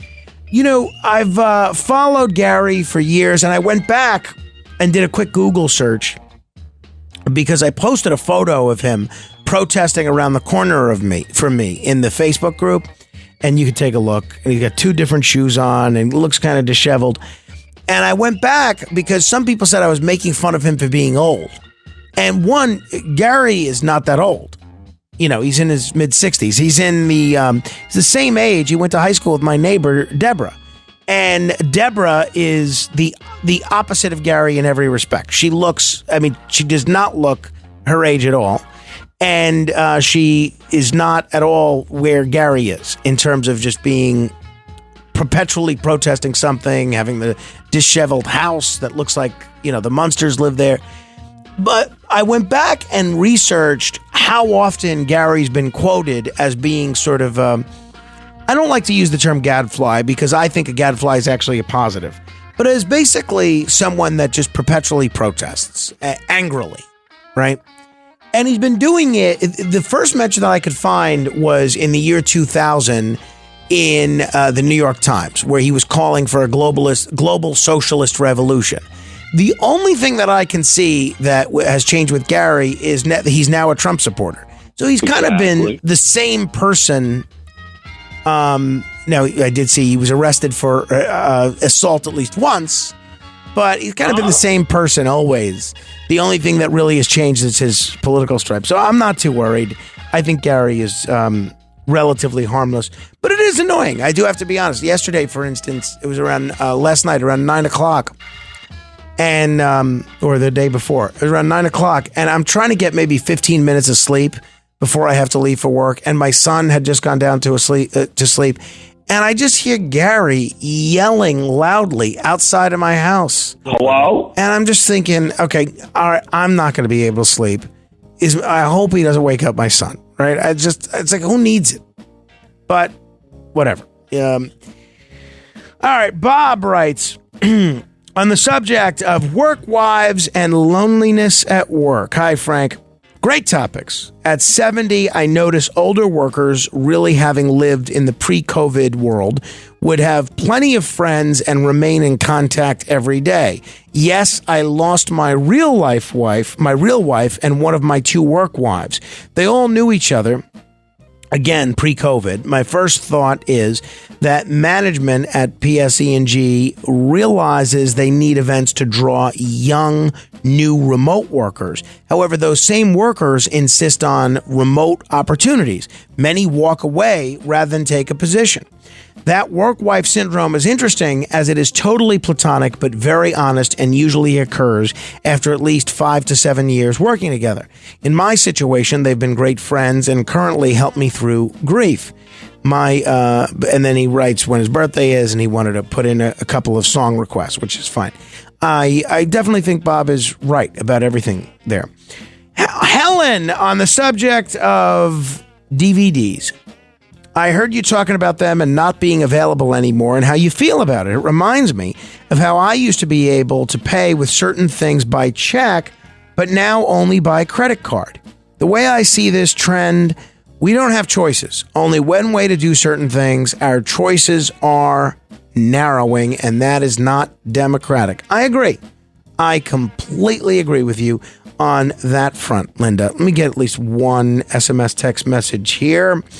This person writes, well, no, okay, nothing's jumping out at me in the world of text messages.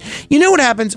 A lot of the same people text me, and even if they have a good text that I would read, they undo it by just constantly sending me more and more text. So I have to go and scroll endlessly to find a text that I would read. All right, Rita writes me on Facebook. You can find me on Facebook as well, facebook.com/Morano fan.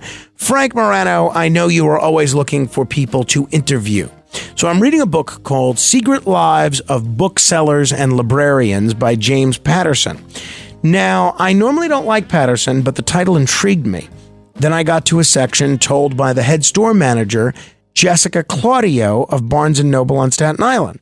It was a very interesting section. Also, Diego Sandoval Hernandez is a supervising librarian for the jails and prison services of the Brooklyn Library in New York City. He supplies library books for Rikers Island. Great! Check them out. That's actually a really great suggestion. Thank you. And finally, this is also a Facebook suggestion. Cynthia Romeo invited me to her birthday party, which I'm not able to make. But I think that invitation and Cynthia's perpetual support and kindness has managed to get her husband an invite on this show, I believe tomorrow. So we'll see where that goes. All right. I think we will end it there. And hopefully if we didn't get to your letter today, we will on a future edition. In the meantime, thank you. Another letter from our listener.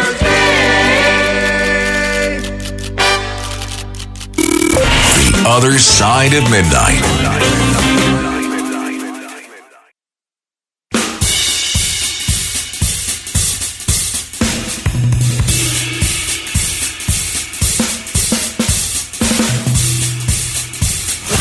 It's The Other Side of Midnight with Frank Morano.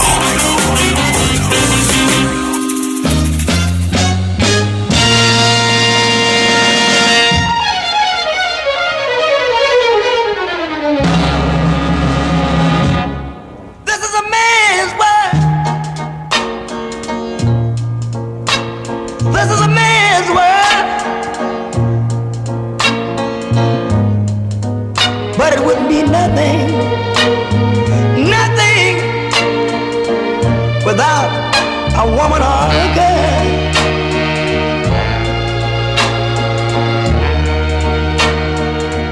You see, the great James Brown singing about a man's world. You know, it was on this day in 2003, you might remember this, where in a very bizarre ad placed in Variety, James Brown announced his separation from his fourth wife, Tommy Ray, by featuring a picture of the couple and their 2-year-old James Brown II, not James Brown Jr., James Brown II, posing with Goofy at Disney World. And I remember thinking at the time, what an odd way to announce a separation. But that happened on this day in 2003. I don't think any of us will ever forget where we were when we saw that ad. I certainly won't. All right, 646-720-0635. Well, good news for my son, Carmine, and for me, by extension. People raised by adults who used humor in parenting had better relationships with their parents. Hello. That's right, son. being raised by one of the true comedic geniuses of our time. This is according to a study of 300 people. Now, obviously, the definition of humor is subjective and loose, but I don't think there's any doubting that I am using a lot of humor in my parenting. For instance, I asked Carmine the other day what you called a Spanish person that hurt their foot. He didn't know, and I informed him that the proper way to address that person would be rubber toe. Thank you. Get it? Rubber toe. I was at a memorial service over the weekend, and a friend of mine's mom passed away, unfortunately. Great lady, Louise. And I went to the wake, and I said to my friend Brian, I said, planet. And he said, you know, that really means the world to me. Then the guy behind me says to my friend, plethora. And that guy, and Brian responds, well, that really means a lot. And then finally, a third guy comes to the same wake and says to Brian, just says bargain. And Brian says, you know, that means a great deal. Now, I had to confess, I did steal that funeral discussion from John Williams on his terrific show on WGN. He does this regular segment called Speed Jokes. And I found that when he said planet and it means the world to me, I was driving and I had to pull over. I was laughing so hard. I was laughing. I was picking up Carmine from summer school and he wanted to know why we were pulling over. And I tried to do the joke to him and he didn't get it, I must say. So maybe Pizza's face. This is his idea of humor. Pizza's face. Pizza's face. Okay, that's pretty funny too. And Bluey. He likes Bluey. He was laughing at Bluey yesterday. All right, 646-720-0635. Val. Val's no longer with us. Sorry to keep you holding, Val. Let me say hello to Todd in New Jersey. Hi, Todd. Frank, good morning. How are you? Great.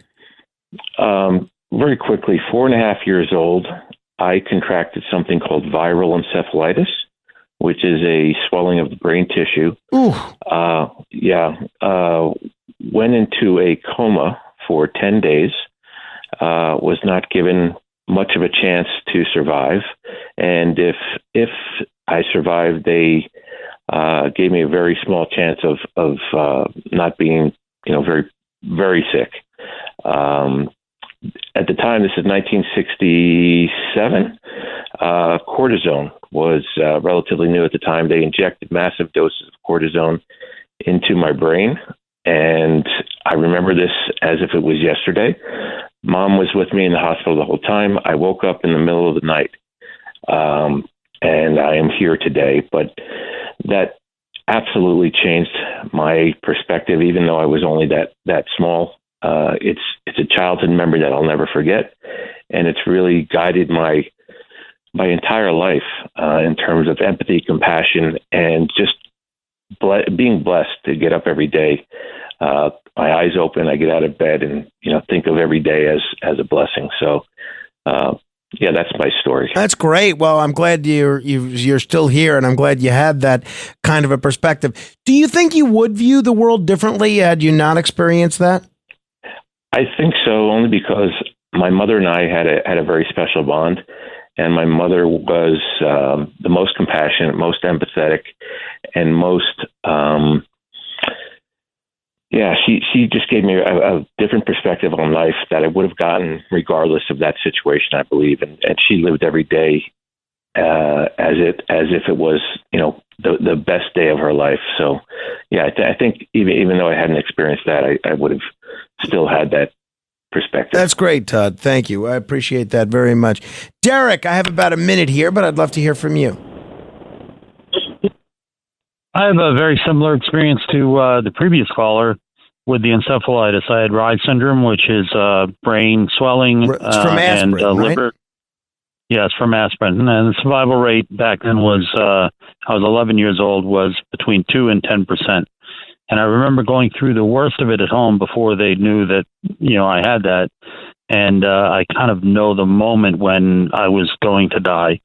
But I lived, and I remember when I got into 7th grade, which is right after I recovered, having this feeling that I'm going to live life to its fullest, like I got a second chance without anyone even telling me that I was close to death. I didn't find out till years later how sick I really was, but I just instinctively had that feeling. Wow. So to me, that's God speaking to me and saying, you got a second chance. Derek, thank you. Glad you're still here. In the immortal words of the great Bob Barker, help control the pet population. Get your dog or cat spayed or neutered.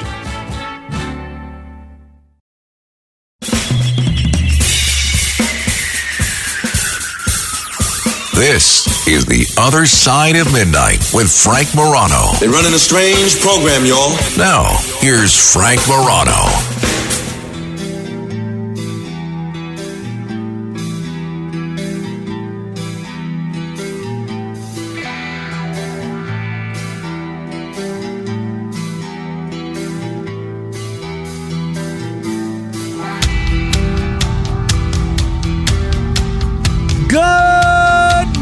Everyone, this is The Other Side of Midnight. I'm Frank Morano. Coming up, we are going to get into Boeing in a big way.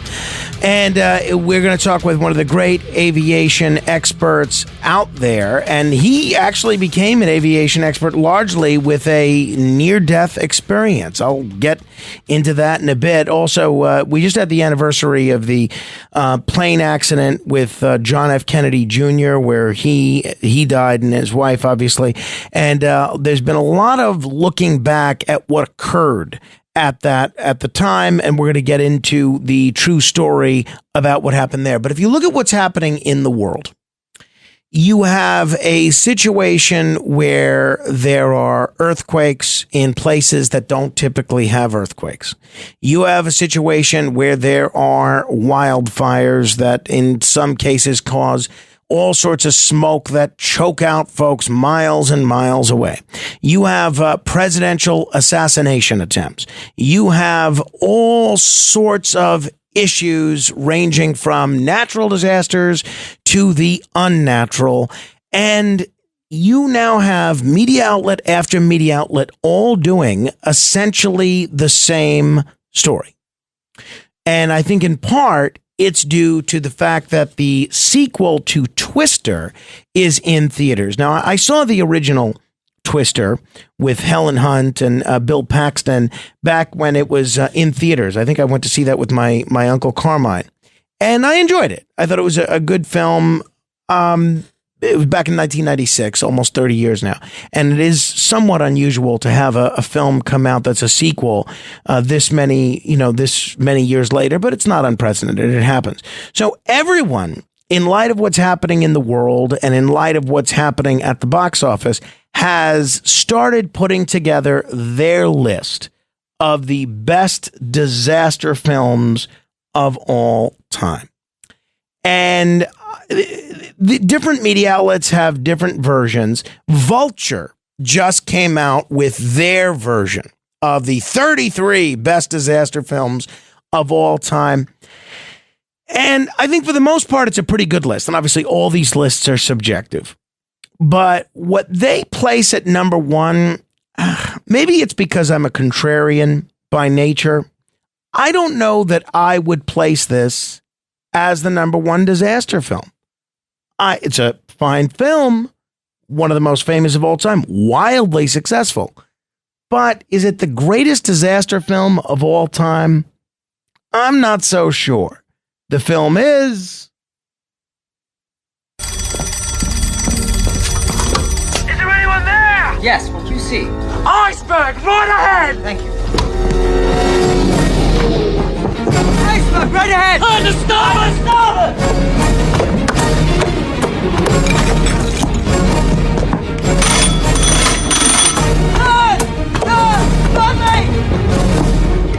You know, that is pretty dramatic, actually. Maybe I was a little too harsh with Titanic.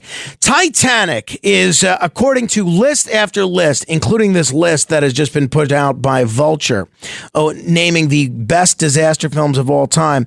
That is a love story and disaster epic, which has certainly gotten a lot of attention. And it's from 1997. I have not seen it, I don't think, in at least 20 years, maybe more. So maybe I have to rewatch it again. I think if you look at some of the other disaster films that are on the list, I think Outbreak is far better. And now where did they rate Outbreak? Outbreak is actually I don't think they put Outbreak on their list. They had Contagion on their list as the 8th best disaster film of all time. But I don't think they had Outbreak on their list, which I never saw Contagion, but I think Outbreak is a phenomenal movie. The Poseidon Adventure is good. They rank it as number 7. I would agree. Poseidon Adventure is not as good as Titanic in all likelihood. But the one I wonder about the inclusion of on this list, at least in the top 10, is Airplane. Because Airplane is one of my favorite films. It's a wonderful film. But is it really a disaster film? To me, it's it's a spoof. It's a spoof, and I don't know that it has the same sort of appeal that a film like Titanic does, or Earthquake, or any of those classic disaster films. It's a send-up of all those films, including, of course, Airport. I can't stand it anymore. I've got to get out of here. I've got to get out of here. Calm down. Get a hold of yourself. Stewardess, please let me handle this. I've got to get Calm down. Now get back to your seat. I'll take care of this. Calm down. Calm down. Get a hold of yourself. Doctor, you're wanted on the phone. Everything's going to be all right. Please. Sister, please, I'll handle this. I've got to get out of here. People are lined up to smack her on the airplane. You see, that's what I mean. When you think of a disaster film, they could have funny moments, but for the most part, whether they're battling aliens or an earthquake, it's not something that is generally slapstick humor. It's generally a very tense film, even if there are lighthearted moments. And speaking of aliens, who could forget about the classic disaster film Independence Day? Are you all right? I saw his thoughts. I saw what they're planning to do. They're like locusts. They're moving from planet to planet. Their whole civilization. After they've consumed every natural resource, they move on. And we're next.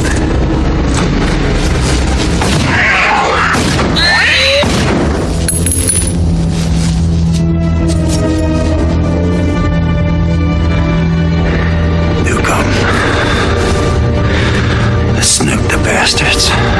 Now that's a great film. I still never got around to seeing the second one, which everyone says is terrible, but I'm a sucker for a good alien movie.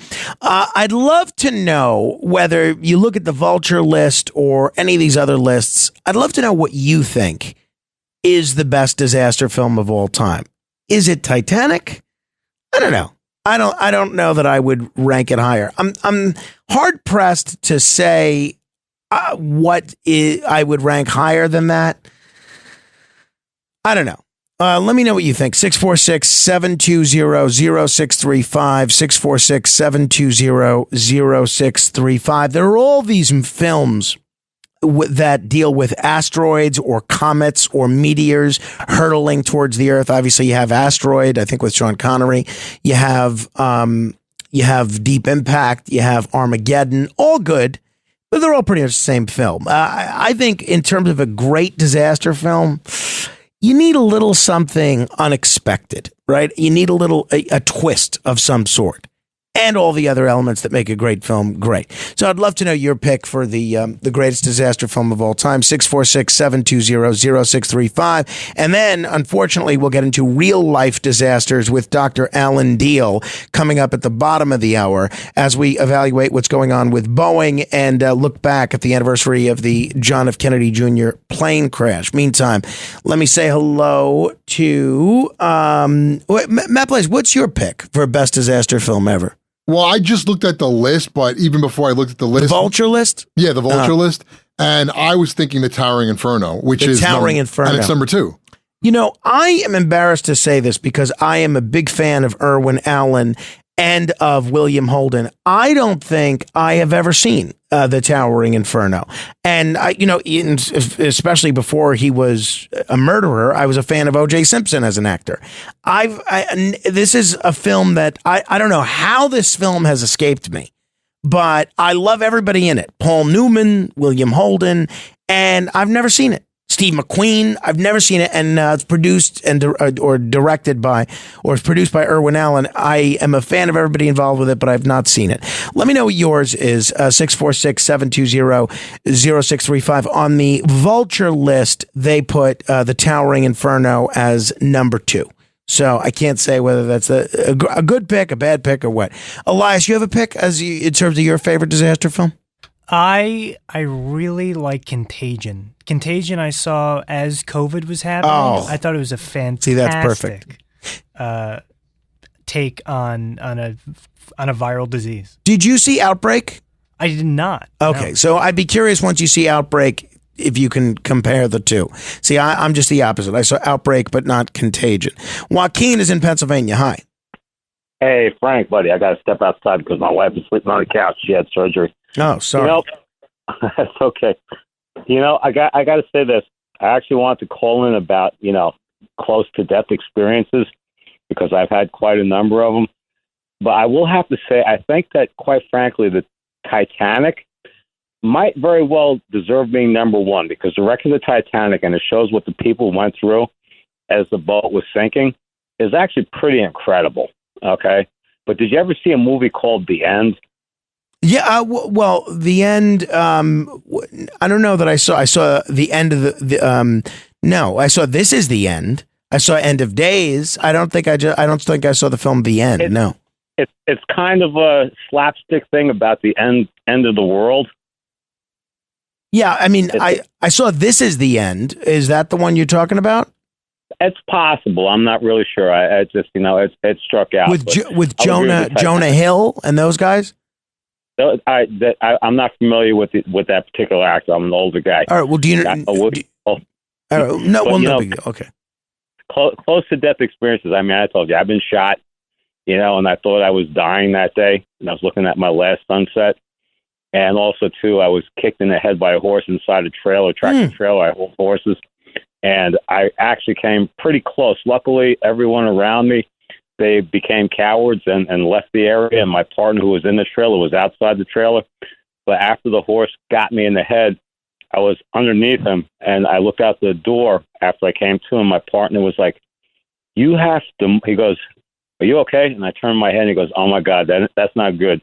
And then he goes, "You have to move. You're underneath the horse." But luckily, because no one came into the trailer, the horse just stood there and didn't, stamp. Oh, jeez, Joaquin. I'm glad you're still here. I'm glad you're okay. Now, another one is this. There's a lot of people sometimes, they get killed in accidents, and sometimes people say, well, it was their own fault or whatever. But I've worked in a number of different things. I'm a truck driver, and I've been involved in sanitation, demolition, and things like that. And I remember I didn't know any better. I had a boss that loved me at the demolition company I worked as it was my full-time second job, and I did everything there, and I got into the heavy equipment, and I really didn't understand hydraulics because nobody told me, and I would service the equipment, and my wife would drop off my young son, and he would hang out with me for a couple hours because Saturday I'd go to work at 7 in the morning and not leave till 1 o'clock in the morning. And so I was servicing a bulldozer. And so I put, of course, the bucket up because I was taking the grating off the front and going to blow out the radiator to get all the dirt and stuff out of it. And my son is sitting on the bulldozer, and me, like an idiot, I didn't know any better. He, I thought that once the machine is off, nothing's going to work. Well, he hit the lever, and I was standing underneath the bucket, and he hit the lever, and it started dropping down. Now, I had a friend. He was a guy. He was a mechanic where I worked at another place. He got himself killed on a skid steer because they had disconnected the safety things, and he, went to get out of the machine and stepped on the pedal, and it brought the bucket up, and it crushed him between the roof of the skid steer. So when you hear of people dying sometimes, as a garbage man, I can list off how many times. I bet you can. I bet you can. Joaquin, thank you. I'm glad you're still here. I want to get to some other folks before we talk to Dr. Alan Diehl about Boeing and John F. Kennedy Jr. and air safety in general.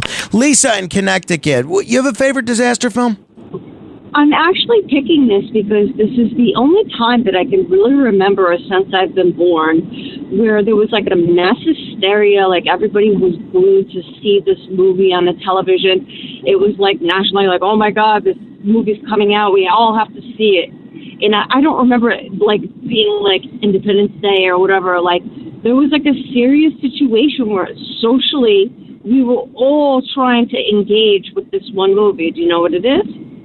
Well, I saw your comment on the screen, so now I know what it is, but I think your description of it is very apt. Tell people what it is. The day after. So I think that put like, I don't know, that put like a really different feeling on society and everything at that time. You're so right. The impact on society. You're so right. Like everybody was like glued to the screen, right? And I've interviewed the director of that film, Nicholas Meyer, several times, especially on the 40th anniversary of that film. And you're so right. And I watched the film. I rewatched it recently, and it still holds up. It was not only an incredible film, incredible television event, but very scary. And Reagan watched that film in the White House, and that film actually encouraged him to, or he took it upon his own to pursue a nuclear arms reduction deal with the Soviet Union. So that's how profound the impact of that film is. JR in Brooklyn, hello. Hey, Frank, good morning. She's right. That was a great movie. Yep. The day after. Your last call was spot on. But Don't Look Up. It just came out on Netflix. Well, not just, but not too long ago.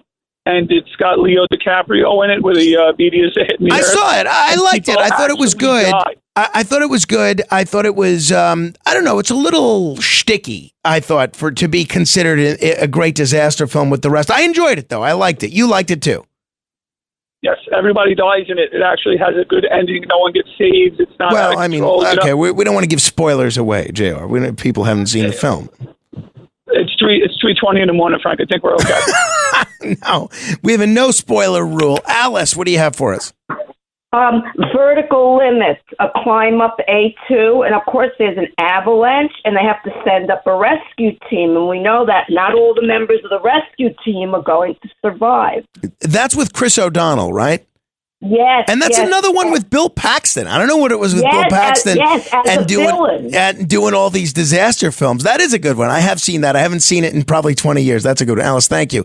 All right, let's talk about real disasters of an aviation variety. Dr. Alan Diehl joins us straight ahead. The Other Side of Midnight with Frank Morano.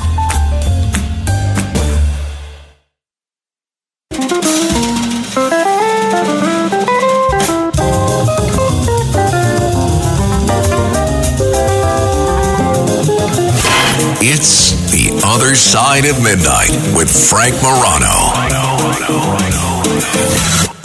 This is the end, beautiful friend.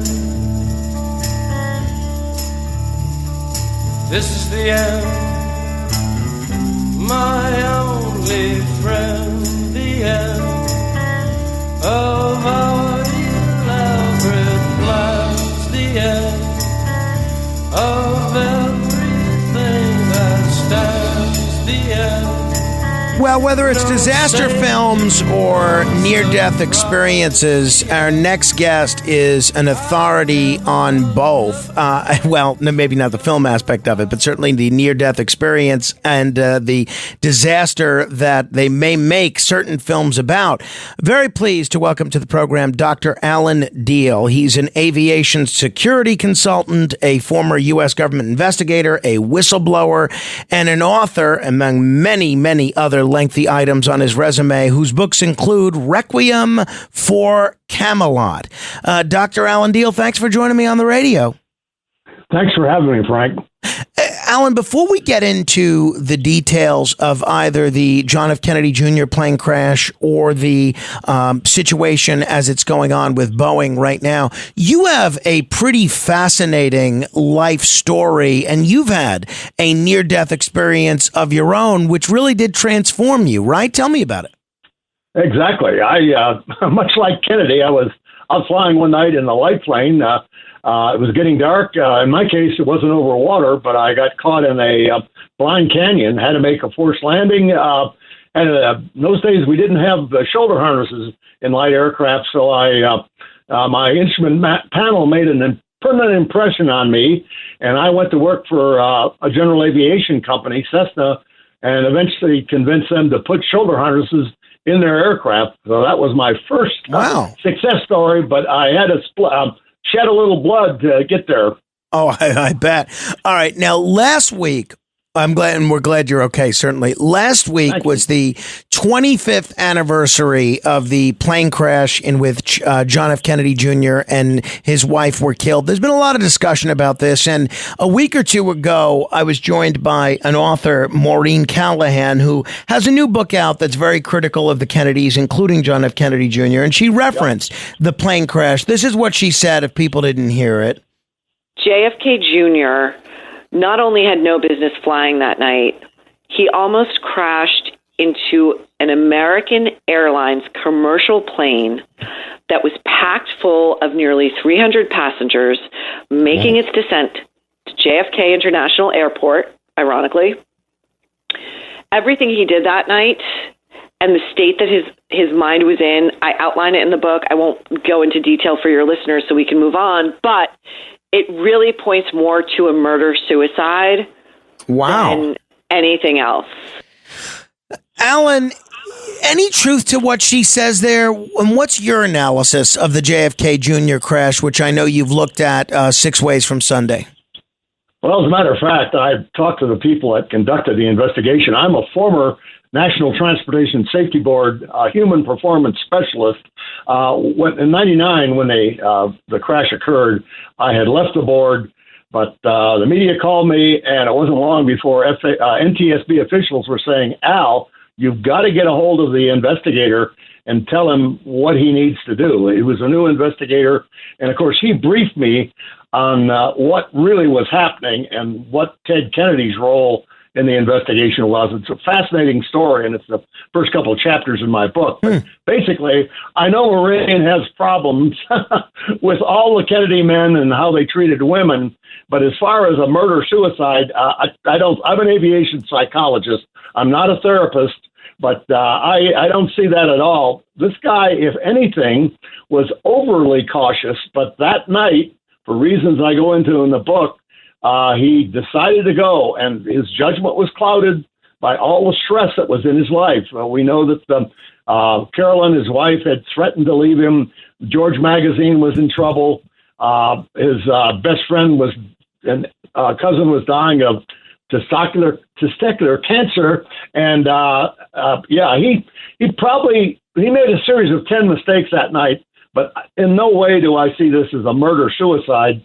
I think he just got in over his head. When he planned the trip, it was going to be a day trip in good weather to familiar airports. Now, he was flying an airplane that was fairly new to him. He'd bought this expensive new airplane, and his wife, Carolyn, didn't appreciate him spending that money. And I think he was going to try to show her this is going to be a great tool to travel with. And so, he made a series of judgment errors. But when I worked for the NTSB, I looked at an airliner crash. I'm trying to make this a short story, and I listened to a lot of cockpit voice recorders and realized there's a program that could prevent these accidents. NASA developed a thing called crew resource management. It's a psychology management program that is now mandatory for all airline pilots. Well, I left the NTSB, went to work for the FAA, and they said, "Hey, Al, can you do something like that for general aviation?" It's a much more diverse a group. They don't have as much training, and smarter people than I had already said over half the accidents are judgment errors. Let's see if we can develop a program to reduce judgment errors.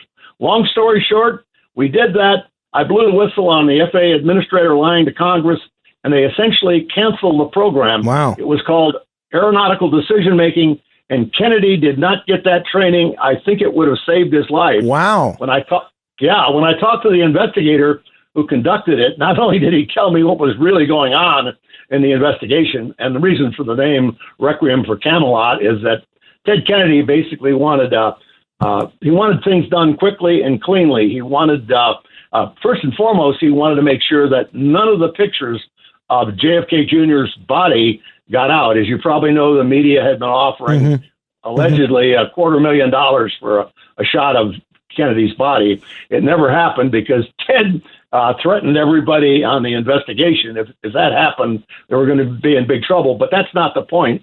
What he wanted to have a high requiem mass. He wanted the bodies cremated, and he wanted them buried at sea, and he wanted a simple finding.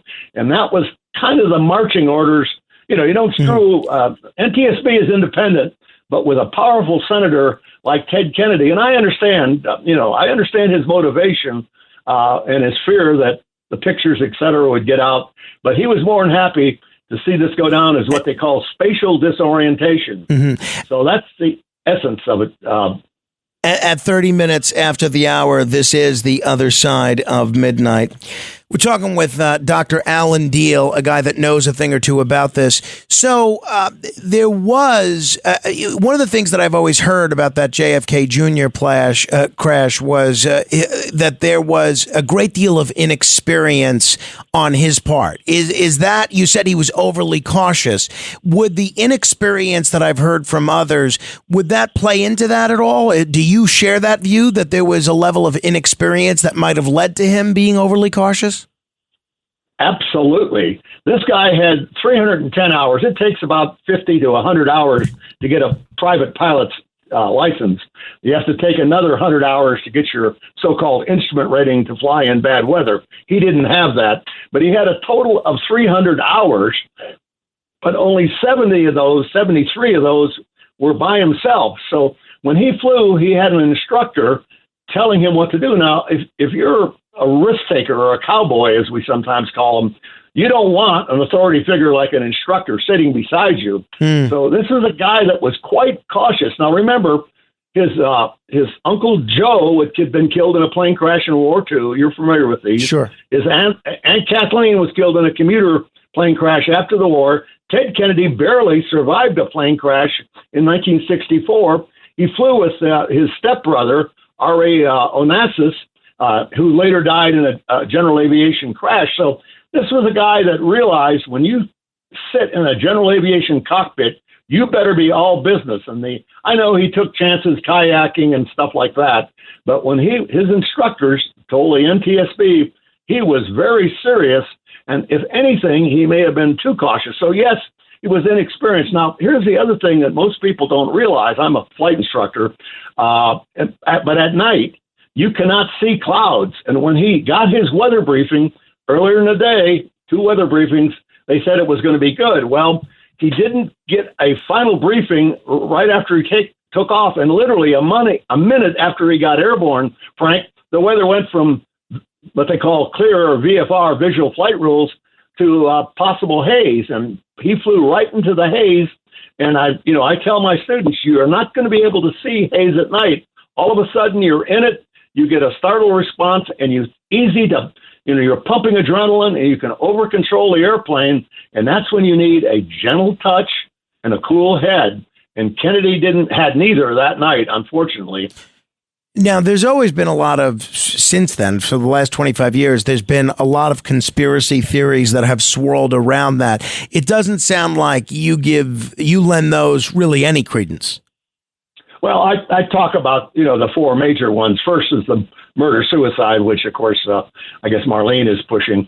The second is, and this is really ridiculous, but, the Kennedys did him in because they thought he was going to run for D'Amato's seat in 2002. That's not laughable because of his death, but I think no credibility there. The other one that does have some traction is that he had told other people that he was going to find out why his dad was assassinated. And, Al Gore, according to reports, was thinking about him as a vice presidential candidate for the 2000 run. So, I can see people saying, yeah, boy, if he was Al Gore's vice president, first of all, they'd have probably won. But secondly, he would have been able to maybe investigate what killed his dad. So, that's a conspiracy theory that at least has some, basis in credibility, I guess I'd call it.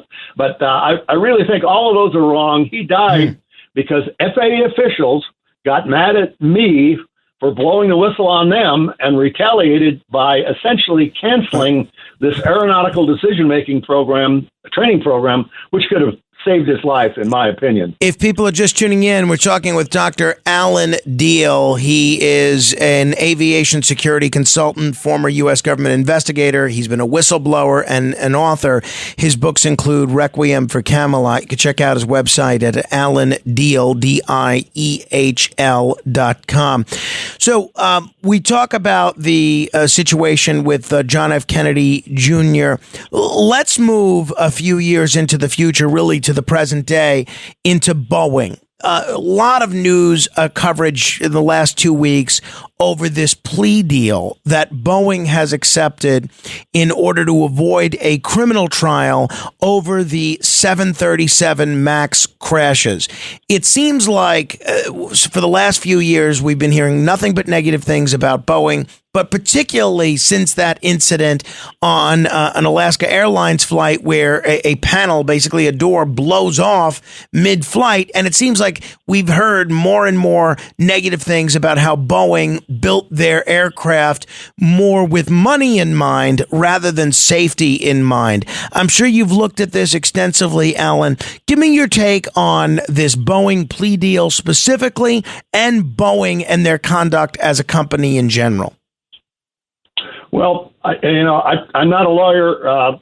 The Justice Department people say for us to get a conviction against these top Boeing officials and send them to jail would be extremely difficult unless these people are smart. They don't leave electronic paper trails that where they tell their engineers take shortcuts. They simply tell them, get the product out. We got to make these deliveries. Don't worry about quality. Just get it out. And so that in itself is probably not going to send them to jail. Now, the one guy that was tried, the one Boeing employee, was that Boeing test pilot that joked about using a Jedi mind melt on the FAA inspector trying to certify the MAX aircraft. He misled them about a system that was aboard the aircraft that actually caused the accident. So that guy went to trial in Texas and was acquitted. So I'm thinking the Justice Department's thinking we're not going to get a conviction. We're going to spend a lot of time trying to put a few of these big shots in jail, and we probably won't get a conviction. So we're just going to have a token fine. Now I understand the anger at the victims' families, and 346 people died because Boeing did not inform the pilots in those two crashes, those fatal crashes in Indonesia in 18 and Ethiopia in 19. Like John Kennedy, they didn't have the training. The pilots didn't know what was going on, and neither did John. Not to segue back to John, but the point is training is the last line of defense, and of course they always say the pilots are the first one to arrive at the accident scene, and if you don't give them the training, that's criminal, okay? And so I think whoever at Boeing decided we're not going to tell the airlines or the pilots about this new powerful system that'll shove the plane's nose down if it gets a wrong indication. Now, when I went to work for the FAA, when I was designing that aeronautical decision-making program, before I started on that, the FAA administrator called me up. Now, I'm a GS-14, which is like a lieutenant colonel in the Air Force. And this is the administrator, really a big shot, talking to me. And he's asking me, what do you think about these new automated aircraft that are coming along? And I said, Mr. Administrator, his name was Langhorne Bond. He was not the brightest of guys. I said, we really have to be careful because remember, these servo-driven aircraft, these computers are dumb and dutiful. And if the sensors screw up, they will cause big problems. So unless it's transparent to the pilots as to what's going on, what that computer is doing, what the sensors are telling the computer, we got a problem. Well, he blew me off, and the MAX was the ultimate result of that. But I blame him. Well, Langhorne Bond's not here to defend himself, but he made a series of mistakes, and one of the mistakes he did is he established, and this is in 1981, he established the lead region concept where he was going to put an FAA office outside the Boeing plant, which is not a bad idea in itself, but he didn't put the personnel in the office that knew how to certify airliners. So starting in 81, Boeing, it was kind of like an honor system. The airlines had been deregulated in 78, and now the manufacturers were in effect deregulated. So, that's a recipe for real problems, and the government does need to fix that. We know they need more controllers. They need more inspectors, too. So as far as Boeing as a company goes, this repeated assertion that they cut corners for the sake of profit, do you lend any credence to that? Yeah, it's absolutely correct. From everything I've read, starting in 1997, other people have talked about this, Frank, as you know.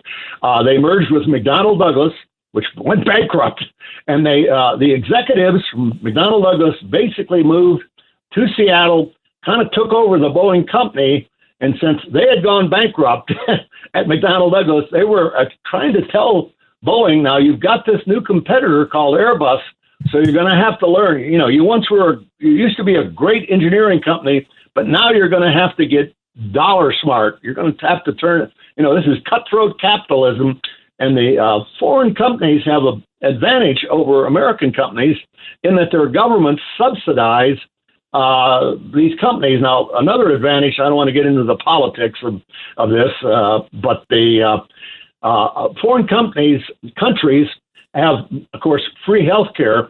So these companies, these manufacturers don't have to have health plans. So that saves them a lot of money. Interesting. Yeah. Interesting. In Canada, yeah. And I don't want to get into the socialized medicine argument, but the reality is this country needs to really look at what it can do to salvage Boeing. And I made a couple of suggestions in the book. I don't know how much time we've got, but basically when I got run out of Washington when I exposed the administrator lying to Congress. Not only, by the way, in those days they had the sky marshals, which are detectives, worked for the FAA. There was no this is in the 80s before the 9/11 tragedy. So the sky marshals basically told me, we know you sent those reports to Congress. You must leave town. And I did. All right. They play hardball with whistleblowers, okay, in Washington. But in any case, that's not important, except that, we ultimately didn't get the training for Kennedy. So, but anyway, I'm kind of babbling here about what happened with Boeing. So all of a sudden, I'm out working for the Air Force, and I'm watching what's happening in Washington, and I'm really scared for the flying public. Now, please be aware, your listeners need to know the chances of dying when you board an aircraft overall is like 1 in 10 million. So I'm not saying that the sky is falling, no pun intended, but whistleblowers are kind of like the canaries in the coal mine. Right. And when you run those people, like this John Barnett that committed suicide, I think is a finding right now. I don't really think Boeing killed him. I think they drove him to his death. You know who I'm talking about. Yep. He was suffering from PTSD and trying to get some justice. But I can tell you, as a whistleblower, it's tough, not only on the individual, but their families. And they're the people that are going to help improve the system. Now, again, we don't have much time, but when I got fired, run out of Washington in 1987, I showed up at the Air Force Safety Center, and they said, we've just been told by Congress that we have to start inspecting the airlines. Or 1985, the worst military death, worst plane crash occurred in Canada. In Gander, 1985, killed 248 paratroopers, and the Air Force chartered it's called Aero was the company. Congress said, why did you charter Aero? And they said, well, they're the lowest bidder, and the FAA approved them. And Congress said, no, not anymore. You, the United States Air Force, have to figure out how to certify airlines that you're going to use to haul troops. And, by the way, the Air Force said to Al Diehl, you just came from headquarters, FAA headquarters. You help us come up with a system that can improve airline safety. And what we did is we trained Air Force mechanics and Air Force pilots in the civil aviation regulations, the FARs, Federal Air Regulations. And we sent them out to all the airlines that wanted to haul troops and cargo, for that matter. And what was so interesting, when these GIs, these maintenance guys showed up, they had their coveralls with them. And when the FAA inspectors, and there's not enough of them, show up, they only looked at the paperwork. The GIs actually said, I'm going to go out on the flight line and pull that panel off and see if your paperwork reflects what really is aboard that particular airplane. And you can just imagine, Frank, the reaction. You mean you're actually going to inspect this? Yeah. And the word got back throughout the industry, because most of the airlines wanted these lucrative contracts, that when these Air Force guys show up, they're not your buddies. Like the FAA tries to be friendly with the manufacturers and the airlines, but these Air Force guys were there, and basically something like that could be used. I'm not saying they should be Air Force employees, but we need to have if you will, a quality SWAT team to come into Boeing. And I've said it's going to cost $1 billion. Maybe 1,000 of these people. And it's probably going to take a few years to make this happen. But I do think it would help turn Boeing around. So on the one hand, we need to save Boeing from itself. And the other thing I've suggested is that these other countries are subsidizing their airlines, their manufacturers. Maybe we ought to do that. Maybe we can make history repeat itself. The jet age began in the 50s when the U.S. Air Force ordered a tanker airplane, a jet tanker, that became the 707. Well, we could there's new super fuel efficient flying wings. They're called blended wing bodies, and that could become the 797. The Air Force could buy it, turn it into the 797. Interesting. Boeing could turn it in. Just a thought. We've got to save Boeing. That would be interesting. Hey, Alan, I do have to run, but Lucy in Maryland has been holding. I think she has a question regarding the John F. Kennedy Jr. Crash. Let me bring her in here quickly. Hi there, Lucy. Hi. I don't have a question. I just wanted to tell you that I was reading an article about the the Battle of Long Island. Excuse me. And my many great-grandfather was a personal aide to George Washington, and George Washington lost that battle. But he was able to save all his men because the fog was so thick, and it didn't lift the next morning. That's the fog that Kennedy was flying through. The article said that experts have determined that fog, when it's bad in that part of the world, is the worst fog in the world. Wow. And reaction to that, Alan? I think I'd have to agree with her, and I've heard that explanation of that battle, how the fog saved Washington when his troops escaped. But you get what's called a marine layer. But anyway, without going into the meteorology of all of this, Kennedy didn't expect to be caught in fog, and that contributed to his death. And he If he'd been talking to controllers, they would have talked him down, I think. But he made 10 mistakes, and I talk about the mistakes in my book. But fog is bad, obviously, in that area where you have a lot of water activity, sea breezes, and so on that can cause the fog to pop up. Lucy's right. People could check out the book Requiem for Camelot. You can get it on Amazon or just go to alandiehl.com. Alan, I really appreciated the conversation. Thank you. Thank you, Frank. I appreciate your having me on. If you want to comment on any portion of our discussion, you can give me a call, 646-720-0635. That's 1-646-720-0635. This is The Other Side of Midnight. I'm Frank Morano. Straight ahead. The Other Side of Midnight.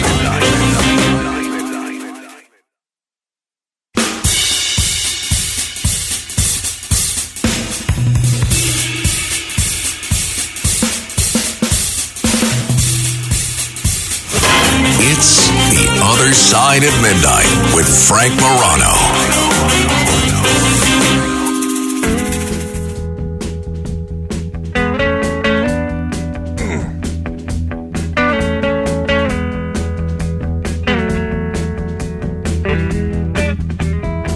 Some of y'all never been down south too much. I'm gonna tell you a little bit about this so that you understand what I'm talking about. Down there we have a plant that grows out in the woods and the fields. Looks something like a turnip green. Everybody calls it poke salad. Poke salad. Used to know a girl lived down there and she'd go out in the evenings and pick her a mess of it, carry it home and cook it for supper. 'Cause that's about all they had to eat. They did all right. Down in Louisiana, where the alligators grow so mean, there lived a girl that I swear to the world. Poke Salad Annie. This is the great Tony Joe White, who would have celebrated his birthday today. I believe he would have been 81, but he passed away a few years ago. Tony Joe White, nicknamed the Swamp Fox, doing Poke Salad Annie. A terrific song, if ever there was one. 646-720-0635. 646-720-0635. Hey, some good news if you are awake right now. And this does not come as a surprise to me. Night owls may have sharper minds than early risers. If the birds are chirping right now, you might get a little offended. But in a study of 26,000 people in the UK, those who stayed up late showed super cognitive function across tests of intelligence, reasoning, reaction time, and memory than people who wake up early. That's according to new research from the Imperial College London. Experts caution that the study is limited, but it did succeed in poking holes in conventional sleep wisdom. One stereotype that did hold, though, is sleepers who logged 7 to 9 hours every night scored the highest on cognitive tests. I love this story because, look, it's no secret that you need a lot of sleep to do well. But I think that those of us that are up at this time, we always see these negative stories about the negative effects on your health and on this and on that. It's so great to see a study that actually shows that those of us that are night owls that are awake at this time actually have some potential for being a little bit brighter than the average bear, if you ask me. I think that is good news all around. You buying that, Matt Blaze? Absolutely, 100%. Yeah, because of course we are. If that's not true, we're all just done for, right? I mean, that's so important. All right, we were talking about the weather and the situation with the fog, and obviously that's gotten a lot of attention lately. There is a meteorologist who has, I think, done something very clever and admirable. There is a meteorologist in Tulsa, Oklahoma, who had breast cancer. And she announced that on air, telling viewers that she might be looking a bit different in the next few months. And some buffoon, and I so relate to this, but some buffoon wrote her an email criticizing her appearance, which rightfully irked her. Here is this Oklahoma meteorologist, Laura Mock, at Fox 23 in Tulsa, Oklahoma. I've had so many other people with cancer reach out and say, I battled this too. I know what you're going through. I send you so much love and support and empathy. That actually was not the clip that I thought that we were going to play, but she basically clapped back at this viewer who body shamed her amidst her battle with stage 3 breast cancer. So a viewer who apparently didn't realize she was undergoing chemotherapy sent a nasty email to the entire newsroom criticizing Mock's hair. And basically, she clapped back at this very viewer, telling the Today Show that she's received a lot of comments from viewers about her appearance. But the subject line in the email that she ended up responding to was Laura Mock, and the sender writes, "Can she stop playing with her hair and do the weather? Looks like she has added fake hair." When the truth is she did add fake hair because of her cancer treatment. I mention that because a lot of times we think public figures aren't people. They are. They have feelings, and there's no need to mock someone's appearance like that. Your influence counts. Use it.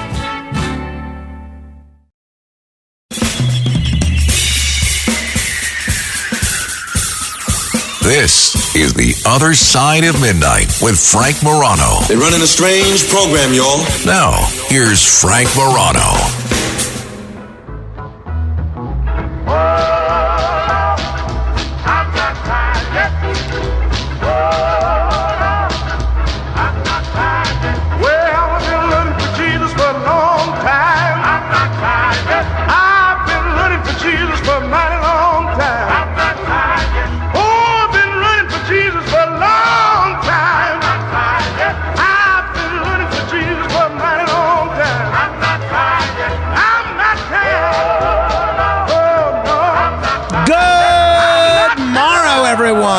This is The Other Side of Midnight. I'm Frank Morano. Speaking of Jesus, who has a starring role in this song, they say that archaeologists have uncovered a monumental 3,000-year-old structure in Israel that apparently corroborates Bible stories. At least that's the headline coming out of outlets like the Daily Mail.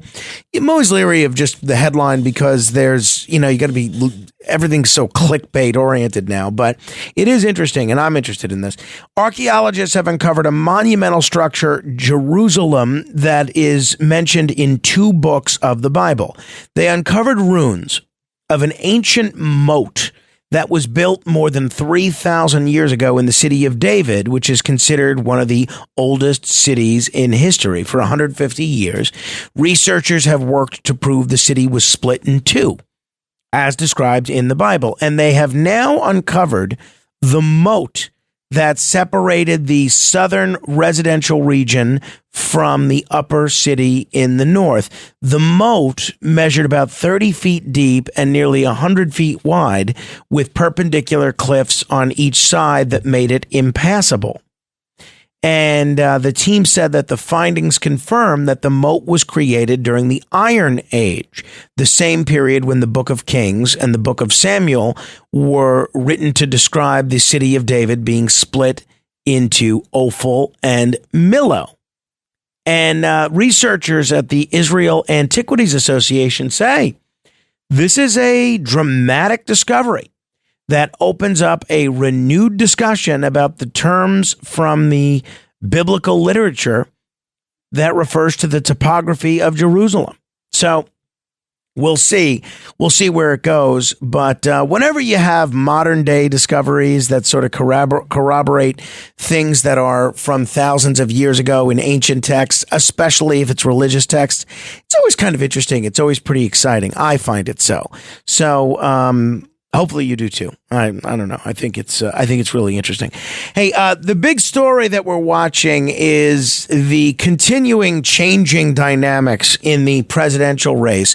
Sources are reporting that the Harris team is vetting potential running mates. There are reportedly, and again, who knows what's true? Who knows how accurate these sources are? But there are reportedly 4 leading contenders to be the vice presidential running mate for Kamala Harris. One is Andy Beshear. He is the governor of Kentucky. And he's a young man, only 46 years old, and much more of a moderate Democrat than you would normally see on the national stage. And while he is pro-choice, he is much more moderate temperamentally and in terms of issues than what you would expect from someone that emerges as the Democratic nominee nationally. Also, the North Carolina governor, Roy Cooper, who I honestly think would be a very impressive candidate. He's won 6 statewide general elections in a state where usually Republicans win. So he clearly has some crossover appeal. Roy Cooper is apparently in the mix. The other 2 you've been hearing about a great deal. One is Mark Kelly, who's genuinely an American hero, an astronaut, and obviously the husband of Gabby Giffords and a military man. How do you attack that guy? That's, if you listen to yesterday's program, that's who Hank Scheinkoff said he thought would be the best pick for Kamala Harris. And then the other one rounding out the top 4 is Josh Shapiro, the governor of Pennsylvania. And he's only halfway through his second year as Pennsylvania's governor, but he seems very popular, not only in the Keystone State, but with Republicans and independents as well. So it'll be interesting to see, 1, who she picks, and 2, when she makes this pick, because she's, it's going to be very interesting. She's got a tough road to hoe, but she's raised more money than I think any presidential candidate in a day or two in history. But obviously, we don't elect presidents based on who's raised the most money, do we?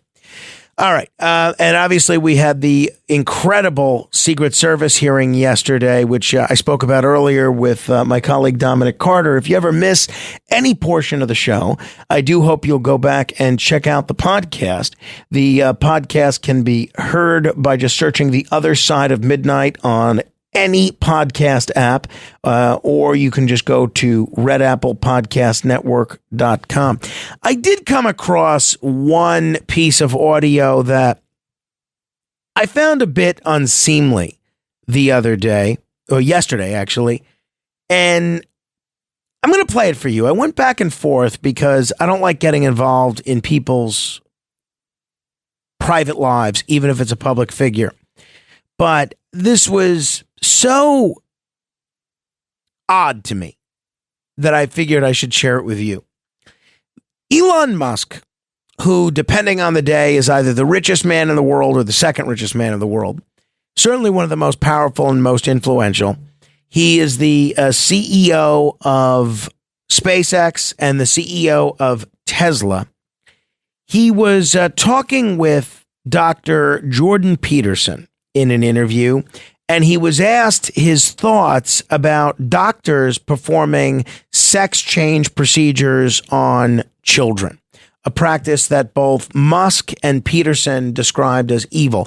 And honestly, I am not in favor of performing sex change procedures on children. I do think it's something that you should have to wait until you're an adult to be able to go forward with. But this is what Elon Musk said about his own son and his own family situation. Listen to this. So, anyway, and so I lost my son essentially. So they call it dead naming for a reason. Yeah, All right. So the reason it's called dead naming is because your son is dead. So my son Xavier is dead. Now, he says his son Xavier is dead. He goes on to say, it happened to one of my older boys, where I was essentially tricked into signing documents for one of my older boys, Xavier. This is before I had any understanding of what was going on. COVID was going on, so there was a lot of confusion, and I was told Xavier might commit suicide if he doesn't transition. Peterson interjects, that was a lie from the outset. Incredibly evil, and I agree with you that the people who have been promoting this should go to prison. Musk said it wasn't explained to him that puberty blockers are actually just sterilization drugs when he gave his consent for his son to undergo the treatment. He called the term gender-affirming care a terrible euphemism. So he says, I lost my son. Now, his child is still alive. And he basically, Musk says that this was the inspiration for him vowing to destroy what he called the woke mind virus. Now, Xavier now calls themselves Vivian, and they came out as transgender in June of 2022. Around the same time, the then 18-year-old filed a request to change names from Xavier to Vivian and take her mother's last name, according to the Daily Mail. At the time, Vivian said, I no longer want to be related to my biological father in any way, shape, or form. So I found it, I find the situation sad, which is why I was a little reluctant to mention it, because people's families are complicated. People's family situations are very difficult. It's difficult even if you're in the family and you know everything that's going on. It's much more difficult if you're 30,000 feet removed and you're trying to make judgments about what's going on in other people's families. But I found this sad because you have a person, and I don't want to get into whether Vivian is a he or a she. I have no idea. I'm like Ketanji Brown Jackson. I couldn't tell you what at this point what a woman is. It's a transgender female, so we'll call it a she. I think it's a shame that Elon Musk is referring to his child as being dead when his child is alive. His child does not have the same gender that he did at birth, at least not in Vivian's mind. But this is a living, breathing person. I don't think you should call that person dead. Additionally, I think it's a shame that, now look, who knows? I imagine Elon Musk is a pretty odd person in general, and I have to think he's a pretty difficult parent to have. I mean, everybody thinks their parents are difficult, right? I have to think Elon Musk is more difficult than most. But I think it's a shame that you have someone that's a young person, 20 years old at this point, that doesn't have a relationship with their father, that actually wants to be so distant from their biological father that they actually change their name. I think that's terrible. Now, I happen to be very lucky and have very, very good parents, but I think even no matter what difficulties we may have with our parents from time to time, and I've always felt this way, but I feel this even more strongly as a father now. Whatever difficulties we have with our parents, to kind of not want any relationship at all, to want to change your name, and then for the parent to refer to the child as being dead, I find the story so incredibly sad. So incredibly sad. I don't have any solutions to it other than encouraging parents and children to speak with one another, to not write off anyone, to not cut off anyone, to not view anyone as being dead when they're alive. So I thought that whole thing was incredibly unfortunate. 646-720-0635, 646-720-0635. You know, we're still trying to get some information about this CrowdStrike situation, and I had to deal with this blue screen of death on my computer screen yesterday, on my work computer, and it was really irritating. Ultimately, it's just this blue screen that stares at you saying that we have to restart. You keep restarting and it just keeps restarting. It's a doom loop. And then ultimately I was able to, with help from some friends and family, was able to figure out how to basically reset this whole computer by re-downloading Windows again. And that ultimately worked. And now it's functioning normally. But what I said yesterday in our discussion of this is I believe this really does show how vulnerable, if this was just an accident, we are to a hacking threat, because this outage affected about 8.5 million users of Microsoft Windows devices. And needless to say, the stock is down big time. But it caused outages for millions of users, and this was just an accident. Can you imagine if there was a hacker or a terrorist, God forbid, that were to try to do this intentionally? What kind of chaos they could sow? Is a lot to be pessimistic about. 646-720-0635, 646-720-0635. Let me say a quick hello to E. Frank. Hi, E. Frank. Yes, hi, Frank.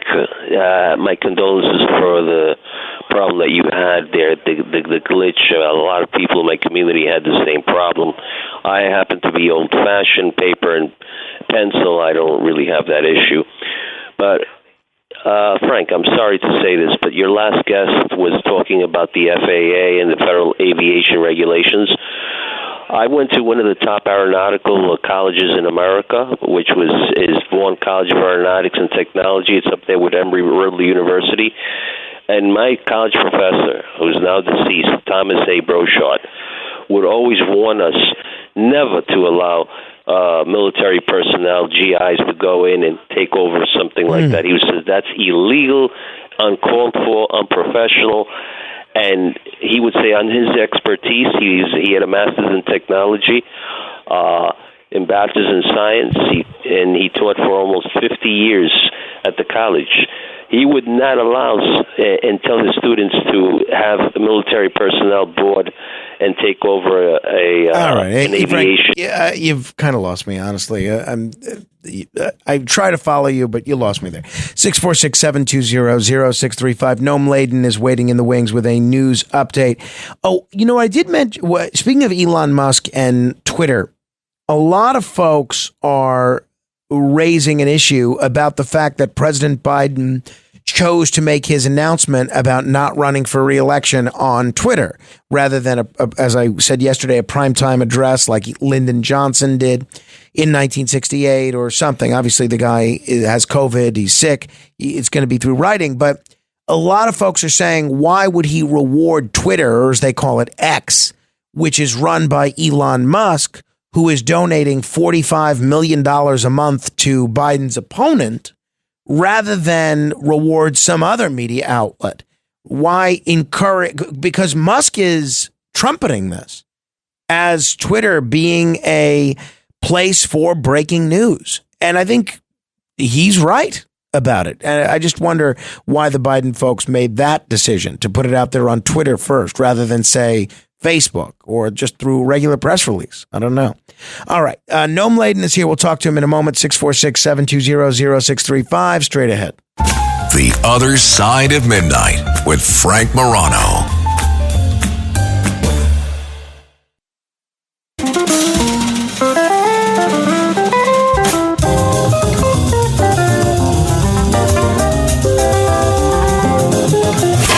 It's The Other Side of Midnight with Frank Morano.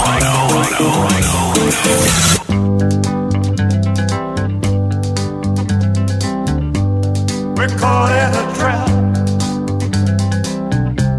I can't walk out because I love you too much, baby.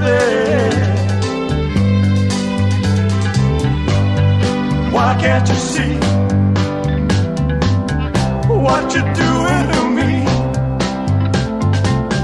When you don't believe a word I say.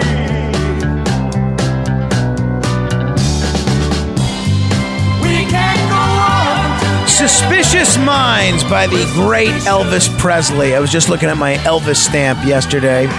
29 cents. I made a video about it, actually. You can check it out. Facebook.com/Morano fan.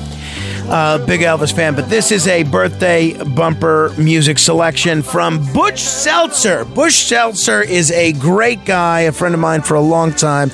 A wonderful PR guy, just a wonderful guy in general. And he's celebrating his birthday today. He's been a cancer survivor. He's had to take care of sick dogs that have cost him a bundle of money. And he always manages. I've never seen the guy or had a conversation with the guy where he wasn't smiling. And if he can smile through everything he's been through, all of us can too. Someone who's always smiling, at least when I'm around, is the one and only Noam Laden. Stand by for the other side of midnight's news. From New York City, the other side of midnight and its affiliated stations present national and international news with Frank Morano and news director Noam Laden. Their summary of the world news and personal comments. Get the rest of the story. Hello, Noam. Good morning, Frank. You remember the couple from Michigan whose son was a school shooter, and the prosecutors went after the mom and dad. Yes. And they were found guilty of enabling essentially their son to carry out that school shooting. Well, since that moment, we've seen a number of prosecutions similar to that. And here we have one now, which probably is the first of its kind here in New York City. A mom and dad brought before a judge in Queens Criminal Court. Their 17-year-old son last year had gotten into a BMW, drove it 100 miles per hour. He spun out, and in the process, he killed his 14-year-old passenger. Now, he was not licensed. He did not have a license yet. He had a permit, but not the physical license. That means you can drive by yourself.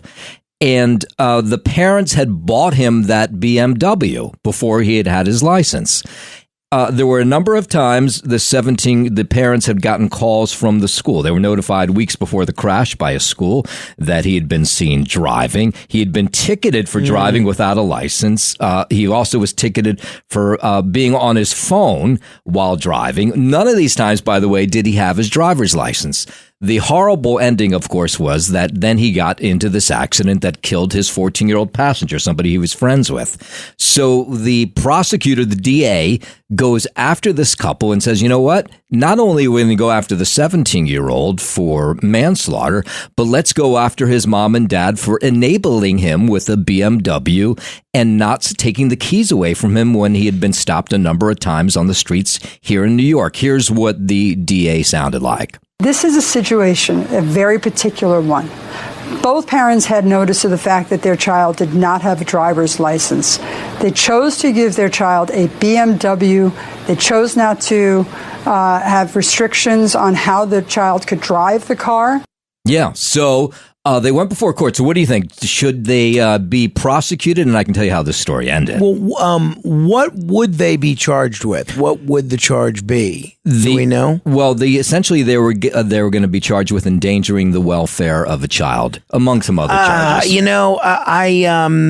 I'd want to learn more about the particulars here, but I think there's definitely some culpability. Whether that's civil or criminal, I'm not sure, but I think the parents definitely have some culpability here. Well, the prosecutors said, hey, you potentially could be facing prison time. That's what they said to the mom and dad. So they worked out a plea agreement yesterday.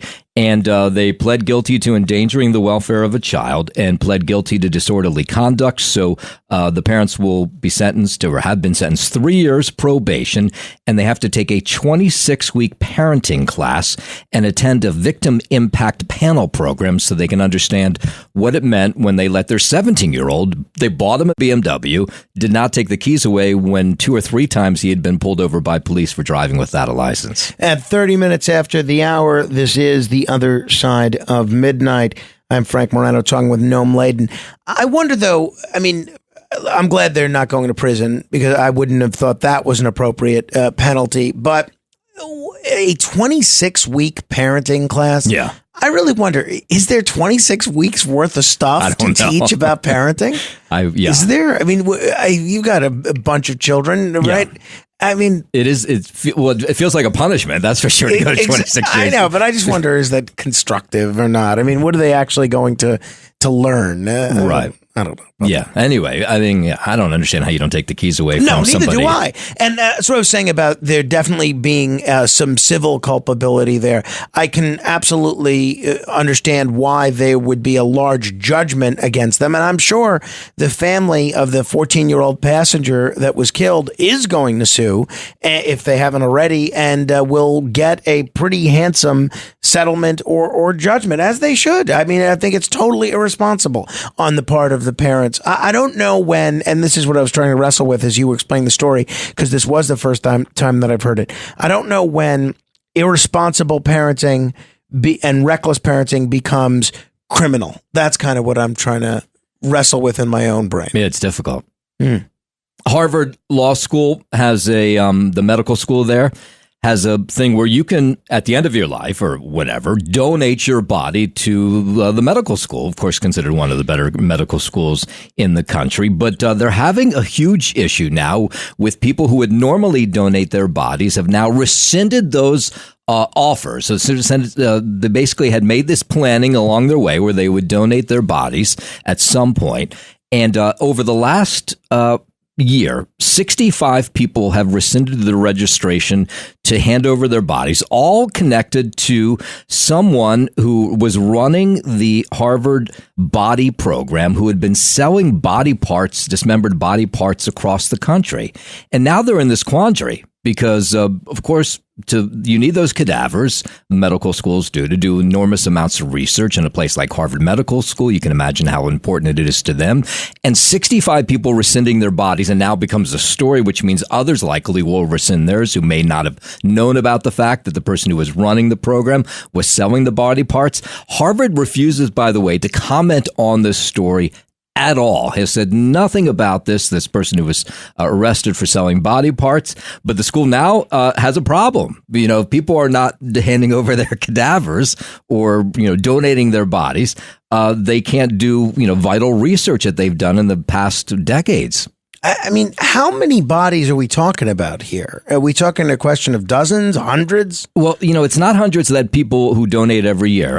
It's so we don't have a hard number because they wouldn't provide that. But they said that the fact that 65 people rescinded their registration in the last year, they say only 9 people have rescinded their registration of their bodies in the 4 years prior. So it tells you it's a significant number for the school. Yeah, I mean, I can't imagine this is a good thing for Harvard Medical School, but it seems like this is largely a self-inflicted wound here. It seems like their own malfeasance here or misconduct is kind of the reason and the cause that we're in this position to begin with. Yeah, just stupid. You come out and comment on it, and those people, I bet, would continue to hand over their bodies if they knew somebody else was in charge. Yeah, I do wonder also if there's going to be any sort of accountability. It's funny, I was thinking about this with the Secret Service hearing yesterday, Kim Cheatle coming out and saying, I'm responsible. Are you resigning? No, I'm not resigning. Right. Is anybody that's responsible for what's going on at Harvard going to have any sort of penalty? And nothing's happened. Yeah, or at least we don't know about it because the school hasn't told us anything about it. If you're just tuning in, I'm Frank Morano going through the news with Noam Laden. When you got married to the lovely Rachel, did she do one of these things where there was a surprise moment where maybe she left the dance floor, or in between your vows she changed dresses or did anything like that? No, she didn't do that. But, a lot of people do that, right? Yeah. They have their wedding gown, and then when it comes to party, they come out in some fantastic dress, and then you wow everybody. We had an after party, but and then she changed out of her wedding dress into something more comfortable, but it was purely for comfort. It wasn't for showmanship. Right. Well, you can imagine everybody's always trying to outdo each other. It doesn't matter. We've talked about this over the last year of just crazy wedding moments. The new trend is now to get, for the brides, is to get a haircut during I wish I was making this up, but it's so crazy. There's numerous examples of this. It's, of course, the minute it gets on TikTok, it becomes even larger, which it has. So we've watched as people have had full-on haircuts. So what these women have done, even last week, this woman went in, she got married, and while everybody stood for the cocktail hour, which was about a 30-minute event, she went in and had a hairstylist back behind the scene who gave her the haircut that she had pre-planned.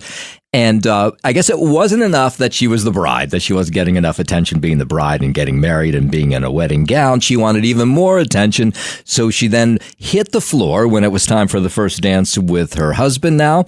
And she had a full-on haircut, one that was noticeable. I mean, it wasn't a trim. It was a full-on haircut.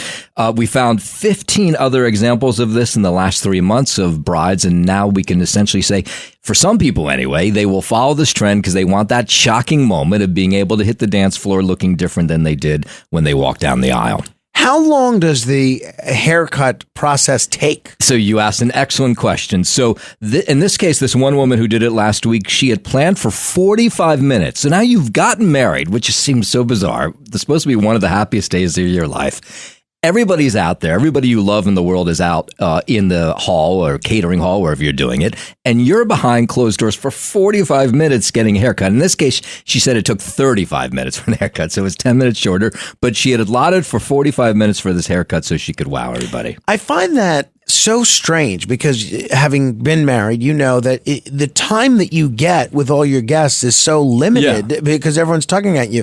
And to kind of remove yourself from whatever aspect of the wedding that you like to, participate in. For some people, it's dancing. For me, it's talking to people. For others might be, I don't know, singing or enjoying the food or getting drunk or whatever the case may be.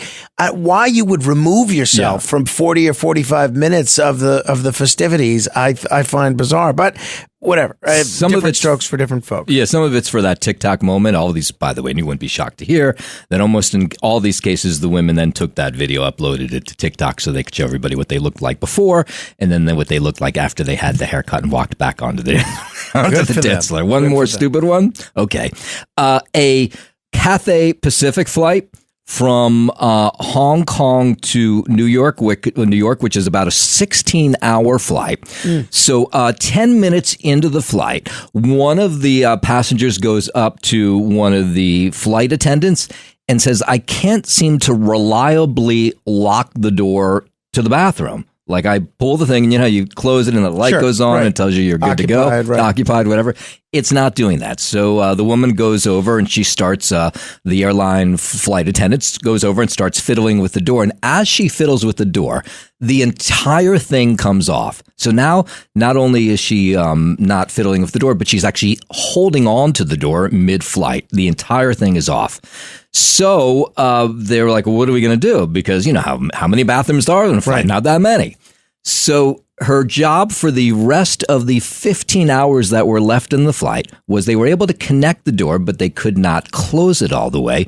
So her job was to stand next to the door and hold it closed as people used the bathroom for 15 hours. I mean, did she get to sit down? She was, she was leaning against, like an armrest and holding her feet and hands against the door to hold so people could use it. Honestly, it's odd, and I'm sure that's an aircraft that was manufactured by Boeing. Yeah. However, I don't know that for a fact, by the way. No, neither do I. But I feel like there are worse jobs on a 15 or 16-hour flight to be able to sit there and just go, like that. I would rather do that than push the drink cart. Well, and walk up and down and everything. On a 16-hour flight. But of course, whatever people are doing behind the bathroom, you just never know behind that closed door. That's true. Everything about airline travel is a awful. big turnoff for me. It really is. That's why I like to drive to my vacation destination. I like to walk. Yeah. But all right. Well, thank you, Noam. Sure. A yeoman's job as always. And now you know the rest of the story. 646-720-0635. I think I mentioned yesterday that our son, speaking of parenting, and I'm just thinking of those 26 weeks of parenting classes. Our son is now crawling out of his crib, right? He's at the point where when he's done sleeping, he's done sleeping. So for instance, on, I think it was Saturday or Sunday, he didn't want to take a nap. He basically got up out of his crib after 20 minutes, didn't nap at all.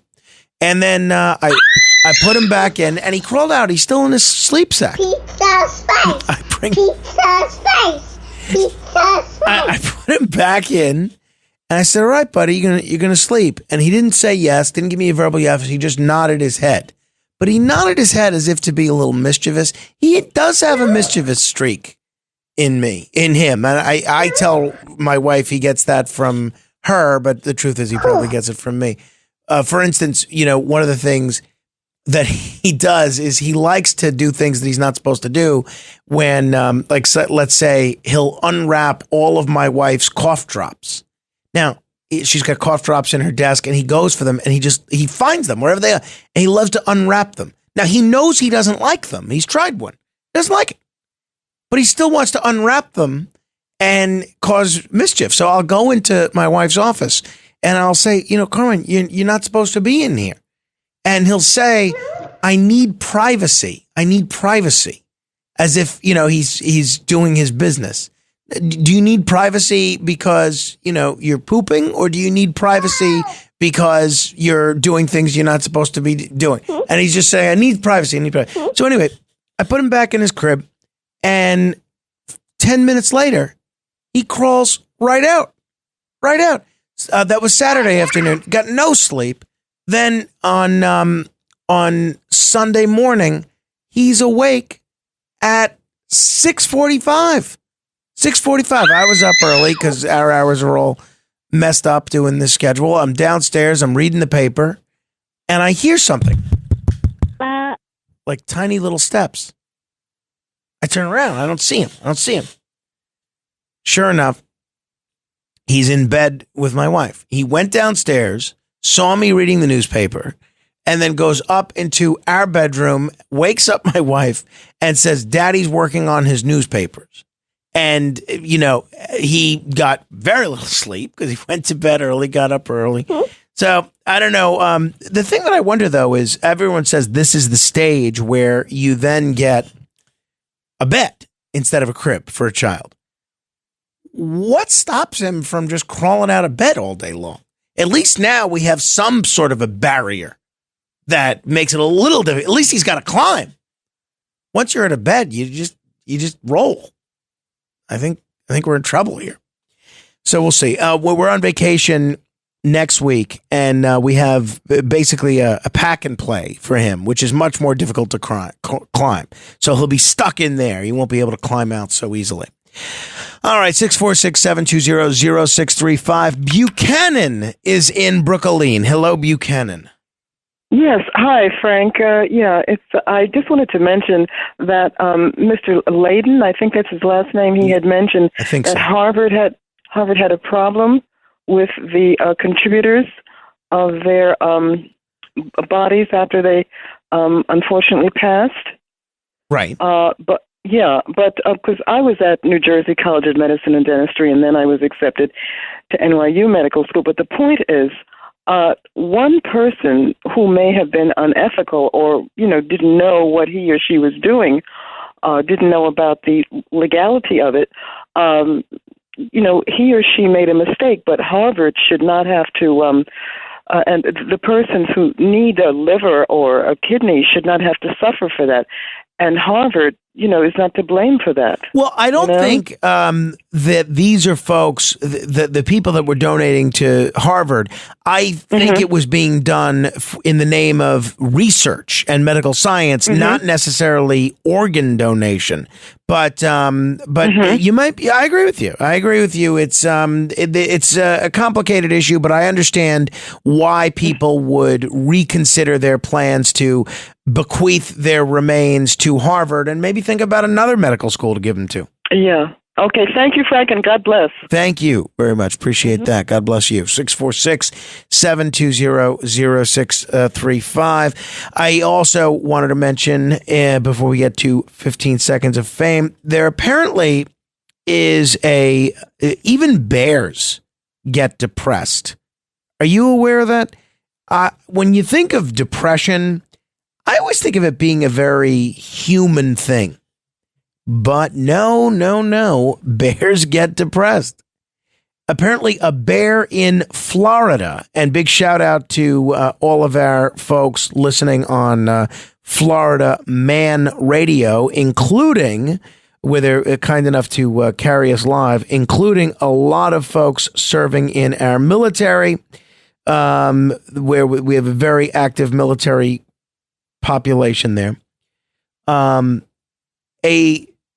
Apparently a bear in Florida who's believed to be depressed and distressed has been a target of people wanting to take selfies with him. A sheriff's office in northern Florida last week issued a curious request to drivers. Stop trying to take selfies with the depressed bear. Yeah, I'd be curious if any of our listeners in the Florida Panhandle listening on WZLB have had any of these experiences where you try to take selfies with this depressed bear. It would never even occur to me. But sure enough, the law enforcement agency in Walton County asked drivers on Thursday to stay away from the bear, which has shown signs of severe stress, as is clearly not in the mood for pictures. That's what the agency said in a post on Facebook. Lisa Thompson, a spokesperson for the Florida Fish and Wildlife Conservation Commission, said in an email that bear biologists and officers responded to the location where the bear had reportedly been resting. By the time they arrived, the bear had dispersed and walked into the adjacent woods. So throughout the spring and summer, bears are more likely to be active around urban areas and roadways. What was not clear to me is how they know the bear is depressed. I mean, all these so-called experts apparently agree that he is, but how do they know? Is he telling his bear colleagues?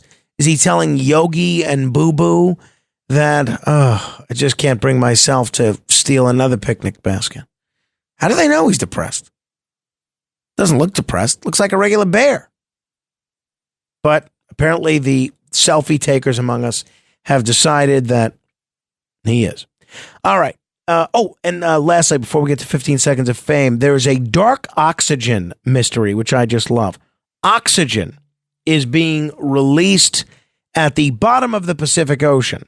That's according to a new study released yesterday. The discovery has baffled scientists, challenging the long-held belief that only living things can produce oxygen through photosynthesis. In 2013, researchers were studying the seafloor between Hawaii and Mexico, 2.5 miles below the surface. Upon sequestering a seafloor sample, researchers discovered oxygen concentrations were increasing without access to sunlight. The findings, repeated in later expeditions, have yet to be fully explained. Where's it coming from? A leading hypothesis posits rocks containing valuable metals like nickel and cobalt are splitting water into hydrogen and oxygen through seawater electrolysis. Elevated voltage in the samples supports the theory, though researchers have not yet identified a hydrogen byproduct. The discovery challenges the theory that life originated through ancient microbes conducting photosynthesis. So that's potentially very groundbreaking. We'll see where it goes. Hey, we're going to give you 15 seconds to say whatever you like. Our phone number is 646-720-0635. 646-720-0635. Straight ahead. The Other Side of Midnight.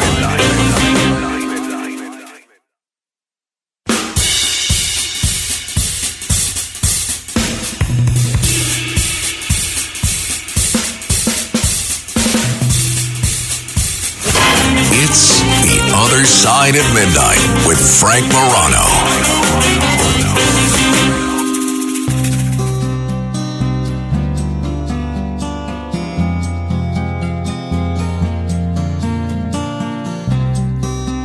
When the lights go down and your dreams go wrong, in the darkness you might need a place to hide. If the days are long, when the sun goes down, you might need a place to call your own.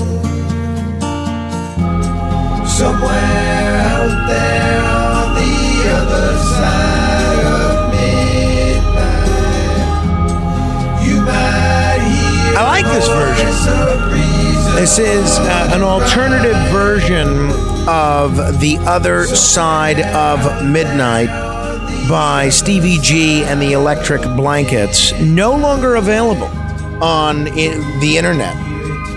The only way to get a copy of this particular song is from Stevie G himself. So if you email me, I'll put you in touch with Stevie G and you guys can negotiate.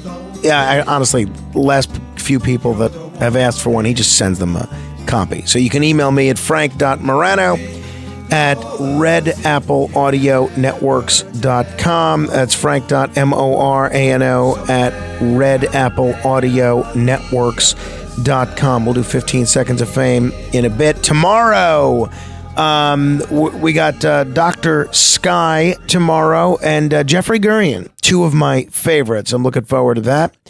And there's a big debate, which I didn't even know this was a thing to debate this, but there's a big debate about whether or not you should be putting grated cheese, Parmesan cheese, on pasta that has seafood in it.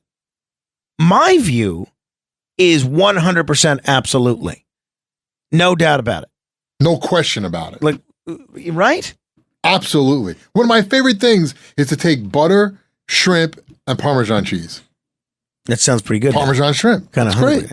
But no, I'm sounding like a linguine with clam sauce or a shrimp fra diavolo over over linguine, not linguine, but bucatini, anything. I mean, it's really just there's so many different great pasta dishes with shrimp and any kind of fish. And yet there's this whole movement on the internet to basically shame the folks that are doing this.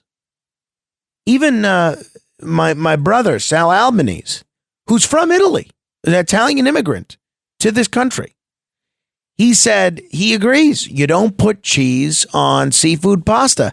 And he always chastises his wife about it, who was born in this country. And the wife ignores him, which is what I would do. I don't care if you're not supposed to do it. You got to do it, in my view. But I guess to each his own, right? Different strokes for different folks. All right, we're going to give you 15 seconds of fame to say whatever you like. 646-720-0635 as part of The Other Side of Midnight. This is 15 seconds of fame. Mike. Morning, Frank. I'm not sure, and correct me if I'm wrong, but I think I see a coup. Where is President Joe? Haven't seen him. Only his resignation letter and a phone call. Could be AI. A duly elected candidate by over 14.5 million people tossed aside. A new candidate installed. Let's ask Newman. See anything unusual? Yeah, your coup is showing. Anything else? Rollo. Yeah, hey, I'm listening to the last guy's call. He's going to love mine even better. I happen to be an honored donor to Trump. I've been giving him money for the last 12 years before he even started running. And let me tell you something. I got a letter. I've never had a bigger honor from the great President Trump. He offered, because I'm one of the top people on his list of donors, that for $500, if I send him $500 for the campaign, he's going to send me a personal piece of his ear. You think it's genuine? President Trump don't lie, Frank. Let me tell you something. That guy is as honest as the day is long. What is this, summer or winter? Yeah, the day is long. Thank you, Rollo. Russell. Who doesn't love a yellow school bus? A yellow school bus takes us to school. This idiot is a heartbeat away from the presidency. Neil. Yeah, Frank, I'm taking a selfie right now, and I'm there. I'd send it to you, but I don't want you to get too excited because you have to drive home. At least it'll keep me awake. Donna. Yeah, hi, Frank. My mother almost had a heart attack years ago. My brother asked for grated cheese. We were at a Christmas Eve dinner. To this day, we laugh about it. We'll explore this tomorrow because clearly it's a very polarizing issue. Lisa. Hi. So I remember 3 other movies from when I was a kid that were really like oh my god. Do you remember the movie Them about the ants? It was like a 1954 movie. Mm-hmm. The Blob in 1958 and Swarm. It was like about the bees in 1978. Yeah, those are all good. I think those might be in. Okay, I've seen all 3. Those are all good. Evan. Ray. Alan, the aviation guy, had a bit of a Willard Scott voice. You referenced Michael McConish a lot. I used to listen to him. I went on the 10-year anniversary of Flight 93. I got to meet him on the bus trip. Great guy. Ray. Yeah, you tricked me. Okay, this is the other Ray. I was thinking Kamala should pick Hillary because then her cackle could drown out her cackle, and there'll be a cackle fest. Oh, keep it classy, Ray. Norman. Feed Curtis to the bear so he won't be depressed. Okay, we'll end it there. Thank you very much. All right, if you want to email me and share your thoughts on anything we've covered today, you can do so, frank.morano@redappleaudionetworks.com, frank.morano@redappleaudionetworks.com. Frank Morano, good day.